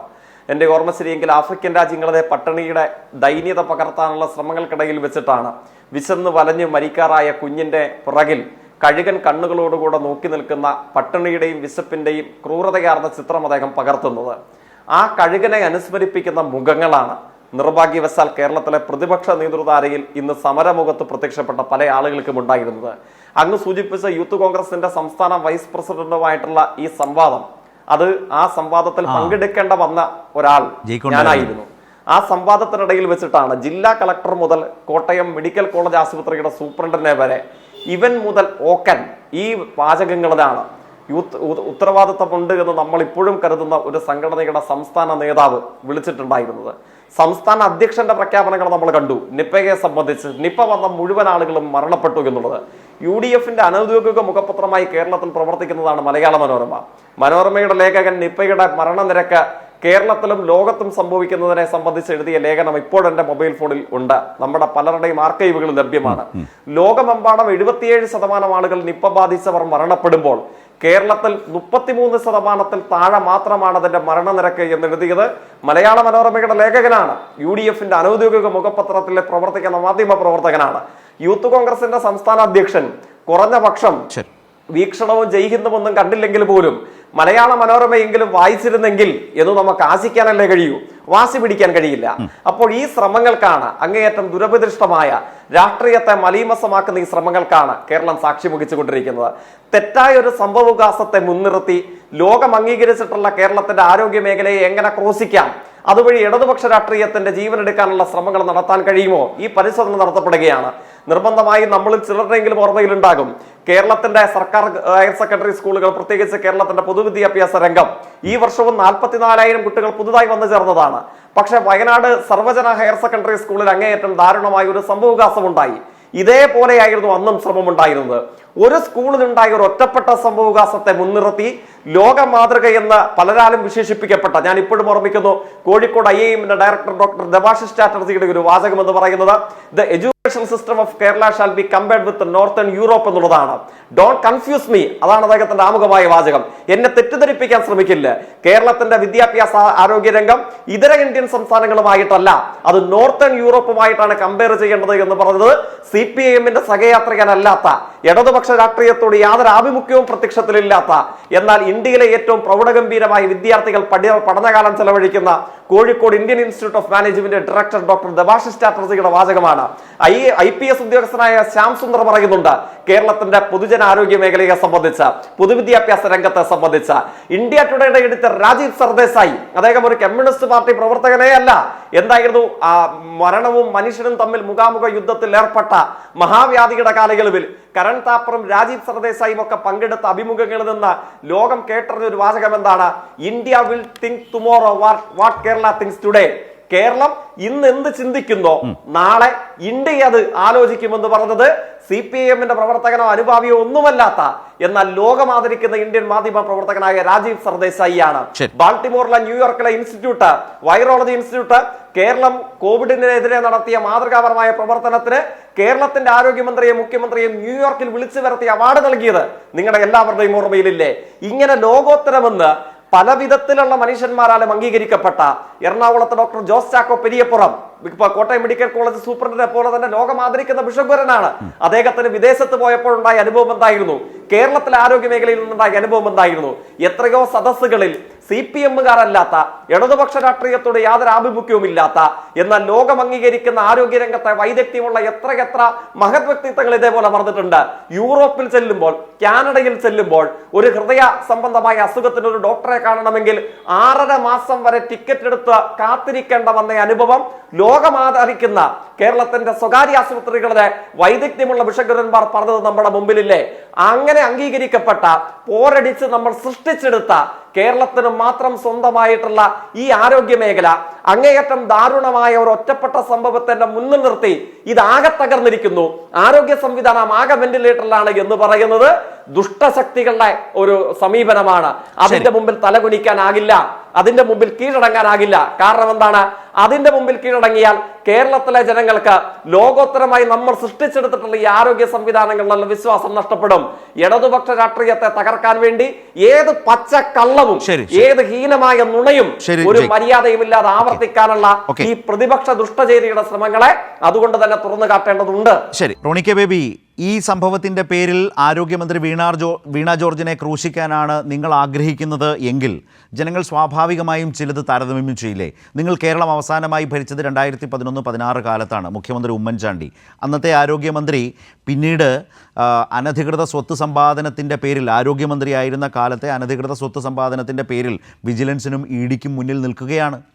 ജനങ്ങൾ സ്വാഭാവികമായി ഇതൊക്കെ താരതമ്യം ചെയ്യില്ലേ, ഭരണത്തെയും ഒക്കെ? എന്റെ ബഹുമാന്യനായ സുഹൃത്ത് ജയ്ക്ക് കേരളത്തിന്റെ ആരോഗ്യ മേഖലയുടെ ഒരുപാട് നേട്ടങ്ങളും അന്തർദേശീയ തലത്തിൽ കിട്ടുന്ന അംഗീകാരങ്ങളെ കുറിച്ചൊക്കെ അദ്ദേഹം ചൂണ്ടിക്കാട്ടിയുണ്ടായി. ഇവിടെ ചോദിച്ച ചോദ്യം, ഞങ്ങൾ എന്തുകൊണ്ടാണ് ബഹുമാനപ്പെട്ട ആരോഗ്യമന്ത്രിയുടെ രാജി ആവശ്യപ്പെടുന്നത്? ഇന്നലെ കോട്ടയത്ത് നടന്ന ഒരു ഒറ്റപ്പെട്ട സംഭവമായിരുന്നെങ്കിൽ ഇത്രമാത്രം ഒരു ജനവികാരം ബഹുമാനപ്പെട്ട മന്ത്രിക്കെതിരെ ഉയരുകയില്ലായിരുന്നു. 2025 ജനുവരി മാസം 22-ാം തീയതിയാണ് controller and auditor general Kerala നിയമസഭയിൽ വെച്ച് ഒരു റിപ്പോർട്ടുണ്ട്. അത് പരിശോധിക്കണം. കൺട്രോളർ ആൻഡ് ഓഡിറ്റർ ജനറൽ കോൺഗ്രസ്സുകാരനല്ല. ആ റിപ്പോർട്ടിൽ പറഞ്ഞ 2 കാര്യങ്ങളാണ്. ഒന്ന്, കാലാവധി കഴിഞ്ഞ മരുന്നുകൾ മെഡിക്കൽ സ്റ്റോറുകളിൽ നിന്നും ഇതുപോലുള്ള കമ്പനികൾ മേടിച്ച് അത് കേരളത്തിലെ സർക്കാർ ആശുപത്രികൾ വഴി വിതരണം ചെയ്യുന്നു. അതൊന്ന്. 2, ഗുണമേന്മയില്ലാത്ത മരുന്നുകൾ ഇവിടെ മെഡിക്കൽ സർവീസ് കോർപ്പറേഷൻ വലിയ രീതിയിൽ കമ്മീഷൻ മേടിച്ച് പർച്ചേസ് ചെയ്യുന്നു. നമ്മളൊരു കാര്യം അതിന് ഉദാഹരണമായിട്ട് കാണണം. പേവിഷ വാക്സിൻ നമ്മൾ പറഞ്ഞു, പേവിഷം അല്ലെങ്കിൽ അതുപോലുള്ള മരണങ്ങൾ കേരളത്തിൽ നിന്ന് ഇല്ലാതാക്കിയെന്ന് നമ്മൾ പറഞ്ഞു. പക്ഷെ 2022 ശേഷം 24 മരണങ്ങളാണ് കേരളത്തിൽ ഈ വാക്സിൻ എടുത്തിട്ട് പോലും മരണപ്പെട്ടത്. അപ്പോൾ ഇതുപോലുള്ള മരുന്നുകളുടെ ഗുണനിലവാരം ഇവിടെ ഇല്ലാതാകുന്നു, അല്ലെങ്കിൽ ഏറ്റവും ക്വാളിറ്റി കുറഞ്ഞ ഗുണനിലവാരം കുറഞ്ഞ മരുന്നുകളാണ് മെഡിക്കൽ സർവീസ് കോർപ്പറേഷൻ വഴി ഇവിടെ വിതരണം ചെയ്യുന്നത് എന്ന് നമ്മൾ മനസ്സിലാക്കണം. ഈ കൺട്രോളർ ആൻഡ് ഓഡിറ്റർ ജനറൽ റിപ്പോർട്ടിന്റെ അടിസ്ഥാനത്തിൽ. 1. 2, ഡോക്ടർ ഹാരിസ്, അദ്ദേഹം ഒരു കോൺഗ്രസ്സുകാരനല്ലല്ലോ, കോൺഗ്രസിന് വേണ്ടി ജോലി ചെയ്യുന്ന ആളല്ലല്ലോ. വളരെ വ്യക്തമായി ഇടതുപക്ഷ രാഷ്ട്രീയത്തിനൊപ്പം നിൽക്കുന്ന ഡോക്ടർ ഹാരിസ് ഇവിടെ പറഞ്ഞത് എന്താണെന്നുള്ളത് കേരളത്തിന്റെ ഇന്നത്തെ ആരോഗ്യ മേഖലയുടെ ഏറ്റവും ഒരു നേർചിത്രമാണ്. ഇപ്പോഴാണ് മൂന്നാമത് വന്നിരിക്കുന്ന കോട്ടയത്തെ സംഭവം. അതുകൊണ്ടാണ് 3 സാഹചര്യങ്ങൾ വെച്ചാണ് പറയുന്നത്. ഒരു കാര്യം കൂടി, ഇന്നിപ്പോൾ നിങ്ങളുടെ യൂത്ത് കോൺഗ്രസ് സംസ്ഥാന അധ്യക്ഷൻ പറഞ്ഞതുപോലെ നിപ്പ വന്നവരെല്ലാം കേരളത്തിൽ മരിച്ചു എന്ന് പറയുന്നത് പോലത്തെ ഒരു വാദം റോണി കെ ബേബിക്ക് ഉണ്ടോ ഈ ചർച്ചയിൽ? ഈ ചർച്ചയിൽ വന്നിരുന്നിട്ട് അത് ചോദിക്കാതെ പോകുന്നത് ശരിയല്ലല്ലോ. ഞാൻ ഇന്ന് അദ്ദേഹത്തിന്റെ പ്രസംഗം നടക്കുമ്പോൾ അദ്ദേഹത്തിന് തൊട്ടടുത്ത് തന്നെ ഉണ്ടായിരുന്നു. ഇത് 2 സാഹചര്യങ്ങൾ കണക്ട് ചെയ്ത് വന്നപ്പോൾ, ഒന്ന് കോവിഡിന്റെ കാര്യവും 2 നീപ്പിയുടെ കാര്യവും കണക്ട് ചെയ്ത് വന്നപ്പോൾ അദ്ദേഹത്തിന്റെ ആ ഒരു പരാമർശം, അദ്ദേഹം ബോധപൂർവ്വം നടത്തിയ ഒരു പരാമർശമല്ല, ആ ഒരു സ്ലിപ്പ് ഓഫ് ടൈം, ആവേശത്തിനിടയിൽ വന്നു പോയ 2 വാക്കുകളാണ് നമ്മളിപ്പോൾ ഇവിടെ വെറും ആവേശം മാത്രമായി പോകരുത്. അതാണ് ഈ പ്രശ്നം. റോണി, നേരത്തെ ജയചന്ദ്രൻ പറഞ്ഞ പോലെ ഇത് രാഷ്ട്രീയം എന്ന് പറയുന്നത് ഉത്തരവാദിത്തമുള്ളൊരു പണിയാണ്, പൊതുപ്രവർത്തനം എന്ന് പറയുന്നത്. അത് വെറുതെ ആവേശം വെതറി മാത്രം മുന്നോട്ട് പോകാൻ കഴിയുന്നില്ല. ആവേശം കൊണ്ട് സംഭവിച്ചാണെങ്കിൽ ആർജവത്തോടെ അത് തിരുത്താൻ അദ്ദേഹം തയ്യാറാകേണ്ട. എത്ര മണിക്കൂർ കഴിഞ്ഞു? ഞാനോ താങ്കളോ കേട്ടിട്ടുണ്ടോ? കേരളത്തിൻ്റെ ഒരു നിയമസഭാംഗമല്ലേ, യൂത്ത് കോൺഗ്രസിൻ്റെ സംസ്ഥാന അധ്യക്ഷനല്ലേ? മാത്രമല്ല ആവശ്യത്തിലേറെ ആക്ഷേപം കേട്ടിപ്പോൾ നിൽക്കുകയാണ്. റീലാണ് പണി, അല്ലെങ്കിൽ വയനാട്ടിലേക്ക് പിരിച്ച പണം എവിടെയെന്ന് ചോദിച്ചുകൊണ്ടിരിക്കുന്ന ഒരു കാലത്ത് ഇതും കൂടി തലയിൽ ഏറ്റണോ? അദ്ദേഹത്തിന് തിരുത്താമല്ലോ. തിരുത്തിയോ റോണി? അദ്ദേഹം തന്നെ ഇതിനകത്തൊരു വ്യക്തത വരുത്തുമെന്ന് തന്നെയാണ് എന്റെ ഒരു വിശ്വാസം. നമുക്ക് സമയം കഴിഞ്ഞിട്ടില്ലല്ലോ, ചർച്ച തുടങ്ങിയിട്ട് 1-2 മണിക്കൂറുകളല്ലേ ആയിട്ടുള്ളൂ. അതിലൊരു റീല് പ്രതീക്ഷിക്കാന്നാണോ? റീലൊന്നുമില്ല. അദ്ദേഹം വളരെ ഉത്തരവാദിത്തപ്പെട്ട ജനപ്രതിനിധിയാണ്. അദ്ദേഹം ഇതിനകത്ത് തന്നെ അദ്ദേഹം എന്താണ് പറഞ്ഞത് എന്നല്ല, അദ്ദേഹം കൃത്യമായി തന്നെ അദ്ദേഹം ഈ 2 സാഹചര്യങ്ങളെ കണക്ട് ചെയ്ത് സംസാരിച്ചപ്പോൾ, കോവിഡും നിപയുമായി 2നെയും കണക്ട് ചെയ്ത് സംസാരിച്ചപ്പോൾ മനസ്സിലായില്ല റോണി, എങ്ങനെയാ അത് കണക്ട് ചെയ്ത് അദ്ദേഹം? അതല്ല, കേരളത്തിലുണ്ടായ 2 അടിയന്തര സാഹചര്യങ്ങളെ കുറിച്ച് പറഞ്ഞപ്പോൾ ഈ കഴിഞ്ഞ 5-8 വർഷം കൊണ്ട് ഒന്ന് നിപ, ഇതുപോലെ 2 വന്ന് കോവിഡ്. അപ്പോൾ അങ്ങനെ വന്നപ്പോൾ കോവിഡ് കാലത്തെ മരണങ്ങൾ ഒരു കാര്യം പറയട്ടെ, ഒരുപാട് വെള്ളം പൂശിയില്ല. അതൊക്കെ വേറെ, ചർച്ച ചെയ്യാം. പക്ഷെ അദ്ദേഹം പറഞ്ഞതാണ് ഇന്ന് ആളുകൾ അന്തം വിട്ട് നിൽക്കുകയാണ്. ഇവിടെ ഒരു നിപ്പ കേസ് വന്നിരിക്കുന്ന സമയമാണ്. വെന്റിലേറ്ററിലുണ്ടായിരുന്ന രോഗി പോലും, നിപ്പ വന്ന രോഗി പോലും തിരിച്ചു വന്ന ജീവിതത്തിലേക്ക് വന്ന നാടാണ്. മാത്രമല്ല ലോകമാകെ അതിതീവ്രമായ മരണനിരക്കുള്ള നിപ്പയിൽ ലോകത്തെ മരണനിരക്കിനേക്കാൾ എത്രയോ താഴെയാണ്. നേരത്തെ ഇവിടെ വന്നതാണ്, അതൊക്കെ ചർച്ചയുടെ ഭാഗമായി വന്നതാണ്. നേരത്തെ ജയിക്കത് സൂചിപ്പിച്ചു. അപ്പോൾ ഇതൊന്നും അറിയാത്ത കാര്യമല്ല, അല്ലെങ്കിൽ ഒന്നുകിൽ അറിവില്ലായ്മ, അല്ലെങ്കിൽ അത് വേറെയാണ്. അറിവില്ലായ്മയൊന്നും കൊണ്ടല്ല, വേറെന്തോ ആണല്ലേ? ഒന്നുമല്ല. ഞാൻ എന്റെ സാഹചര്യം പറഞ്ഞല്ലോ. 27,000 കോവിഡ് മരണങ്ങൾ കേരളത്തിൽ മൂടി വെച്ചു. അതുമായി ബന്ധപ്പെട്ട് നടത്തിയ പരാമർശമാണ് ഇപ്പോൾ കൈരളി TV ഇങ്ങനെ അതാണ് എന്റെ യാഥാർത്ഥ്യം. എല്ലാരും ചർച്ച ചെയ്യാതെ ഞങ്ങളുടെ തലയിൽ വെക്കേണ്ടത്, ഞങ്ങൾക്ക് അതിനകത്ത് ഒരു റോളും ഇല്ല. അല്ല, അദ്ദേഹം പറഞ്ഞ ആ മുഴുവൻ ഡയലോഗ്, ആ സെന്റൻസ് കംപ്ലീറ്റ് കേൾക്കുക, എന്നിട്ട് നമുക്ക് അതിനെ കുറിച്ച് ചർച്ച ചെയ്യാം. നമ്മൾ 2 വാക്ക് അദ്ദേഹം പറഞ്ഞതിനെ അടർത്തി മാറ്റി. ശ്രീ ജയചന്ദ്രൻ, ഇത് കംപ്ലീറ്റ് കേട്ടാലും നിപ്പ വന്നവരെല്ലാം കേരളത്തിൽ മരിച്ചുപോയി എന്ന് പറയുന്നത് വേറെ ഏത് വാക്യം കൊണ്ടാണ് അദ്ദേഹത്തിന് ഒന്ന് താരതമ്യപ്പെടുത്തി മെച്ചപ്പെടുത്തി എടുക്കാൻ കഴിയുന്നത്? എത്ര ആലോചിച്ചിട്ട് എനിക്ക് മനസ്സിലാകും. താങ്കൾക്കാവുന്നുണ്ടെങ്കിൽ പറഞ്ഞു തരാം കേട്ടോ. ഒന്ന്. രണ്ടാമത്തെ കാര്യം, ഞാൻ ഈ ചർച്ചയിൽ എടുത്തു വെച്ചൊരു താരതമ്യമുണ്ട്. അത് ഉമ്മൻചാണ്ടി ഭരണകാലത്തെ ആരോഗ്യമന്ത്രി അനധികൃത സ്വത്ത് സമ്പാദനത്തിൻ്റെ പേരിൽ ഇഡിക്കും അതുപോലെ തന്നെ വിജിലൻസിന് മുമ്പിൽ നിൽക്കുന്നയാളല്ലേ? സ്വാഭാവികമായി ജനങ്ങൾ ഇങ്ങനെ പ്രതിപക്ഷം തുടങ്ങിയാൽ ജനങ്ങൾ അതടക്കം താരതമ്യം ചെയ്യുന്ന, ചർച്ച ചെയ്യുന്നൊരു നില വരില്ലേ? ചുരുക്കി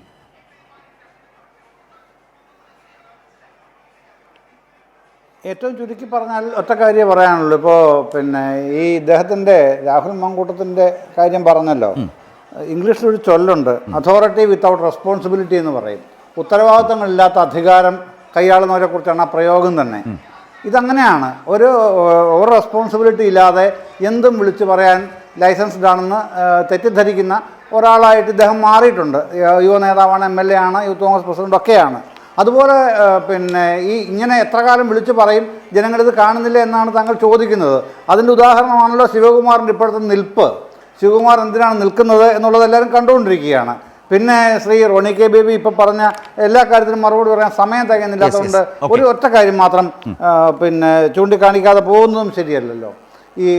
പിന്നെ ഇത് ഈ പറഞ്ഞല്ലോ ഹാരിസിൻ്റെ പ്രശ്നം എങ്ങനെയാണെന്നുള്ളത് വിശദമായി പറയാൻ സമയമില്ലാത്തതുകൊണ്ട് പെട്ടെന്ന് ഒരു മിനിറ്റ് കൊണ്ട് തീർക്കാം. നമ്മുടെ മെഡിക്കൽ സർവീസ് കോർപ്പറേഷനാണ് ഇയർലി ഇൻറ്റൻറ്റ് കൊടുത്ത് അതുവഴിയാണ് പിന്നെ മെഡിക്കൽ കോളേജ് ഹോസ്പിറ്റലുകൾ ഇത് വാങ്ങുന്നത്, ഏതാണ് മരുന്നുകൾ വാങ്ങുന്നത്. അല്ലാതെ ജനങ്ങൾ എല്ലാ മെഡിക്കൽ കോളേജ് ആശുപത്രിയിലും ടോക്കൺ എടുത്ത് OP ടിക്കറ്റ് എടുക്കുമ്പോൾ 5 രൂപ കൊടുക്കാറുണ്ട്. അതിൻ്റെ ഫണ്ട് കളക്ടറുടെ കയ്യിലാണ് കിടക്കുന്നത്. ആ ഫണ്ട് കിടക്കുന്നത് കളക്ടറാണ് ഉത്തരവാദി, അത് കൊടുക്കാനുള്ള ഡിസ്ബേഴ്സിംഗ് ഓഫീസർ അദ്ദേഹമാണ്. പക്ഷേ ഒരു കളക്ടറുടെ എത്ര അക്കൗണ്ടാണെന്ന് അറിയാമല്ലോ, ചുരുങ്ങിയത് 250 അക്കൗണ്ടെങ്കിലും ഉണ്ടാവില്ല കളക്ടറുടെ ഒരു ഹെഡിൽ. അത് ഉദ്യോഗസ്ഥന്മാരാണ് കൈകാര്യം ചെയ്യുന്നത്. അവിടെ വരുന്ന പ്രൊസീജിയറൽ ആക്സസിനൊക്കെ എല്ലാം സമാധാനം പറയേണ്ടത് സ്റ്റേറ്റ് ഗവൺമെൻറ് ആവുന്ന എത്രത്തോളം പരിഹാസ്യമാണ് പറയുന്നവരെ സംബന്ധിച്ച്. കാര്യങ്ങൾ അറിഞ്ഞിട്ട് പറയണം. അതുകൊണ്ടാണ് മുഖ്യമന്ത്രിക്ക് അടക്കം പറയേണ്ടി വന്നത്. ഒരു സ്ഥാനത്തിരിക്കുന്നവർ, ഉത്തരവാദിത്തപ്പെട്ടവർ കാര്യങ്ങൾ അറിഞ്ഞിട്ട് വേണം പറയാൻ എന്ന് പറയുന്നത്. അതുകൊണ്ടാണ് അതടക്കമുള്ള കാര്യങ്ങൾ നമ്മുടെ മുമ്പിൽ ഉണ്ട്. പക്ഷേ ഏതായാലും ഈ പ്രശ്നത്തിൽ അതെ ശ്രീ ജയചന്ദ്രൻ, അങ്ങനെ ഒരു പ്രശ്നം ഐഡന്റിഫൈ ചെയ്യപ്പെട്ട സാഹചര്യത്തിൽ അത് പരിഹരിക്കുക എന്ന് പറയുന്ന ഒരു ഉത്തരവാദിത്വത്തിലേക്കാണ് സർക്കാർ മാറേണ്ടത്. ആ പരിശ്രമം സർക്കാരും വകുപ്പും ഒക്കെ ചെയ്യുന്നു എന്ന് തന്നെ കരുതാം. ഞാൻ സമയക്കുറവ് കൊണ്ടാണ് ഞാൻ ജയിക്കിലേക്ക് ഞാൻ ആകെ ചുരുക്കി നേരത്തെ റോണി കെ ബേബി പറഞ്ഞ ഒറ്റ വാക്യത്തിലേക്ക്, അതായത് ജനവികാരം മന്ത്രിക്കെതിരാണ് എന്നാണ് പ്രതിപക്ഷം പറയുന്നത്, അല്ലെങ്കിൽ പ്രതിപക്ഷം ധരിക്കുന്നത്. കേട്ടതാണല്ലോ മുമ്പേ. അതിന് 1, 2, 3 എന്ന് പറഞ്ഞ ചില കാരണങ്ങൾ അവതരിപ്പിച്ചു. ഒന്ന് ചുരുക്കി താങ്കളുടെ മറുപടിയിലേക്ക്. അങ്ങ് തിരുവനന്തപുരം മെഡിക്കൽ കോളേജിനെ കൂടെ കേന്ദ്രീകരിച്ചിട്ടാണ് അദ്ദേഹം അത്തരം വാദമുഖങ്ങൾ അവതരിപ്പിക്കാൻ വേണ്ടി ശ്രമിച്ചത്. ഞാൻ ആവർത്തിക്കുന്നു, ഇടതുപക്ഷ രാഷ്ട്രീയത്തിന്റെ ഭാഗമായിട്ട് എന്തെങ്കിലും ഒരു പുതിയ കാര്യം ഞാൻ ഇവിടെ അവതരിപ്പിക്കാനേ ശ്രമിക്കുന്നില്ല. യൂണിലാറ്ററൽ ആയിട്ടുള്ള ഒരു വാദമുഖവും ഞാൻ ഈ ചർച്ചയിൽ ഇപ്പോൾ അങ്ങയുടെ ചോദ്യത്തിന് മറുപടിയായിട്ട് ഉപയോഗിക്കാൻ ശ്രമിക്കുന്നില്ല. പക്ഷേ അങ്ങ് കാണേണ്ടത്, നിങ്ങളുടെ അനൗദ്യോഗിക മാധ്യമങ്ങൾ എന്നതുപോലെ കേരളത്തിൽ പ്രവർത്തിക്കുന്ന മറ്റു ചില ദൃശ്യമാധ്യമങ്ങളുണ്ട്. പ്രഥമ സ്ഥാനമൊക്കെ ഉണ്ടായിരുന്നു, പക്ഷേ ചില പ്രത്യേക ആളുകളുടെ കഴിവ് കൂടുതൽ കൊണ്ട് ഇപ്പോൾ അത് 2, 3 സ്ഥാനത്തേക്കൊക്കെ മാറിയിട്ടുണ്ട്. അവർ അങ്ങയുടെ കാലയളവിലെ, അങ്ങയുടെ സർക്കാർ നമ്മുടെ നാട് ഭരിച്ചിരുന്ന കാലയളവിൽ തിരുവനന്തപുരം മെഡിക്കൽ കോളേജിന്റെയും കേരളത്തിന്റെ ആരോഗ്യ രംഗത്തിന്റെയും സംബന്ധിച്ച് ചെയ്ത വാർത്തകളുണ്ട്. സമയം കിട്ടുമ്പോൾ അങ്ങെടുത്ത് പരിശോധിച്ച് നോക്കണം. ഗവർണർ പദവി അലങ്കരിച്ചിരുന്നയാൾക്ക് പകർച്ചവ്യാധി പിടിപെട്ട് കേരളത്തിന്റെ സർക്കാർ ആശുപത്രിയിൽ കിടന്ന് മരിക്കേണ്ടതായി വന്നിട്ടുണ്ട്. പതിറ്റാണ്ടുകൾക്ക് പിറകിലല്ല, 2011-16 കാലയളവിൽ അന്നത്തെ ആ ഭരണത്തിന് നേതൃത്വം നൽകിയ കോൺഗ്രസ് നേതാക്കന്മാരെ എന്ത് വിചാരണ ചെയ്യേണ്ടതായിട്ടുണ്ട്. വെന്റിലേറ്റർ അടച്ചുപൂട്ടപ്പെട്ട് കിടന്ന മെഡിക്കൽ കോളേജായിട്ട് തിരുവനന്തപുരം മെഡിക്കൽ കോളേജ് നമ്മുടെ കാലയളവിൽ ഉണ്ടായിരുന്നു. 2011-16 കാലയളവിൽ അടച്ചുപൂട്ടപ്പെട്ട വെന്റിലേറ്റർ, കേടായി കിടന്ന CT മെഷീൻ, നാശോന്മുഖമായി കിടന്ന MRI സ്കാനിംഗ് സെന്റർ, അതോടൊപ്പം KSDP എന്ന് പറയുന്ന കേരളത്തിന്റെ ജനകീയ ഔഷധ മേഖലയുടെ അഭിമാന പ്രതീകമായി ഇന്ന് വളർന്നിട്ടുള്ള സ്ഥാപനം തകർന്ന് തരിപ്പണമാക്കി അതിന്റെ മുമ്പിൽ റീത്ത് വെച്ചിട്ട് പോയതാണ്. അങ്ങ് ഓർമ്മിക്കണം. ഇതൊന്നും ഞാൻ പറയാൻ വന്നിരുന്നതല്ല. പക്ഷേ കേരളം എങ്ങനെ മാറി എന്ന് ചോദിച്ചാൽ, കേരളത്തിന്റെ ആരോഗ്യ മേഖലയെ മുച്ചൂടും മുടിച്ച് ഗവർണർ പദവി അലങ്കരിച്ചിരുന്ന ആൾക്ക് പോലും പകർച്ചവ്യാധി പിടിപെട്ട് മരിക്കേണ്ട വന്നിരുന്ന ഒരു ആരോഗ്യ സംവിധാനത്തെ ഇന്ന് ലോകോത്തരം എന്നതുപോലെ ഉയർത്തിക്കൊണ്ടുവരുവാൻ കഴിഞ്ഞ 9 വർഷക്കാലത്തിനിടയിലെ സവിശേഷ ഇടപെടൽ കൊണ്ട് നമുക്ക് കഴിഞ്ഞു. അതുകൊണ്ടാണ് മരണവും മനുഷ്യനും തമ്മിൽ മുഖാമുഖ യുദ്ധത്തിൽ ഏർപ്പെട്ടപ്പോൾ കേരളം ഇന്ന് ചിന്തിക്കുന്നത് ലോകത്തിന് നാളെ ചിന്തിക്കേണ്ട വരുമെന്ന് ലോകം ആദരിക്കുന്ന പ്രതിഭകൾ പറയേണ്ട വന്നത് അവിടെയാണ്. ആ നമ്മുടെ എല്ലാവരുടെയും, എന്റെയും കോൺഗ്രസ് പ്രതിനിധികളുടെയും ഒക്കെ നാടായ നമ്മുടെ കേരളം ലോകത്തിന് മുമ്പിൽ ഏറ്റവും ശ്രദ്ധേയമായത് ആരോഗ്യത്തിന്റെ നേട്ടങ്ങളോട് കൂടിയിട്ടാണ്. അതിന്ന് പുതിയ മുന്നേറ്റങ്ങളിലേക്ക് പോവുകയാണ്. ഒറ്റ വാചകം കൂടെ പറഞ്ഞ് അവസാനിപ്പിക്കുന്നു. അങ്ങ് ചൂണ്ടിക്കാണിച്ച ഇതേ തിരുവനന്തപുരം മെഡിക്കൽ കോളേജിലാണ് ജെൻ റോബോട്ടിക്സ് എന്ന മിടുമിടുക്കന്മാരായ ചെറുപ്പക്കാരികളുടെ സ്റ്റാർട്ടപ്പ് മിഷൻ ഇപ്പോൾ എന്ത് ചെയ്തിരിക്കുന്നു? സ്ട്രോക്ക് വന്ന ആളുകൾക്ക്, പ്രീപ്ലജിക് ആയിട്ടുള്ള പേഷ്യൻസിന് അവർക്ക് നടക്കാൻ വേണ്ടിയിട്ടുള്ള G-Gait റോബോട്ട് ഇന്ത്യയിൽ തന്നെ അത്തരം ഒരു സംരംഭം ആദ്യമാണ്. അങ്ങൊന്ന് ആലോചിച്ച് നോക്കുക. ഈ നവീനമായ മാറ്റങ്ങളിലൂടെ ലോകം കേരളത്തെ ശ്രദ്ധിക്കുന്ന അത്ഭുതാവഹമായ മാറ്റങ്ങളിലൂടെയാണ് നമ്മുടെ നാട് മുമ്പോട്ടേക്ക് പോകുന്നത്. അതിനിടയിലും നമ്മളെ എല്ലാവരെയും വേദനിപ്പിച്ച ഒരു പ്രശ്നമുണ്ടായാൽ അതിനെ തള്ളിക്കളഞ്ഞുകൊണ്ട്, പക്ഷേ അതിന്റെ മറവിൽ കേരളത്തിന്റെ ആരോഗ്യരംഗത്തെയാകെ ലോകത്തിന്റെ അനന്തവികായസിലേക്ക് പടർന്നുകൊണ്ടിരിക്കുന്ന പുതുമുന്നേറ്റങ്ങളെയാകെ നിഷ്പ്രഭമാക്കാം. അതിന്റെ മറവിൽ അങ്ങയുടെ നേതാവ് അല്പനാളുകൾക്ക് മുമ്പ് പറഞ്ഞതുപോലെ ഇനിയൊരു പ്രളയം വരും, ഇനിയൊരു ദുരന്തം വരും. ആ ദുരന്തം വരുമ്പോൾ സന്തോഷിച്ചിക്കാനത്തിന്റെ കഥയുണ്ടല്ലോ, കുമാല പെഡ്രോ പരാമോയുടെ ഹുവാൻ റൂൾഫോ എഴുതിയ നോബലിന്റെ പശ്ചാത്തലമുള്ളത്. മരിച്ചവരുടെ നാടായി കേരളം മാറുമ്പോൾ അതിനിടയിലൂടെ ഞങ്ങൾക്ക് വർണ്ണം പിടിക്കാം എന്ന കെവിൻ കാർട്ടറുടെ ചിത്രത്തിലെ കഴുകന്റെ കണ്ണുള്ള ആളുകളായിട്ട് രാഷ്ട്രീയ പ്രവർത്തനം നടത്തുന്ന ഒരാളും മാറാൻ പാടില്ല എന്നാണ് അങ്ങയോട് വിനീതമായി, എന്ന് വെച്ചാൽ അങ്ങയെ വ്യക്തിപരമായിട്ടല്ല, അങ്ങ് പ്രതിദാനം ചെയ്യുന്ന രാഷ്ട്രീയത്തോട് എനിക്ക് വിനീതമായി അഭ്യർത്ഥിക്കാനുള്ളത്, ഉത്തരവാദിത്തമുള്ള മനുഷ്യപ്പറ്റുള്ള രാഷ്ട്രീയ പ്രവർത്തകരായി എല്ലാവരും നിലനിൽക്കണം, മുന്നേറണം എന്ന് മാത്രമാണ് ഈ അവസരത്തിൽ അങ്ങയോട് എനിക്ക് സൂചിപ്പിക്കാനുള്ളത്. നന്ദി ജയ്ക്ക്. ശ്രീ ജയചന്ദ്രൻ, റോണി കെ ബേബി ഞങ്ങളോട് സഹകരിച്ചതിന് ന്യൂസ് ആൻഡ് വ്യൂസ് അവസാനിക്കുന്നു.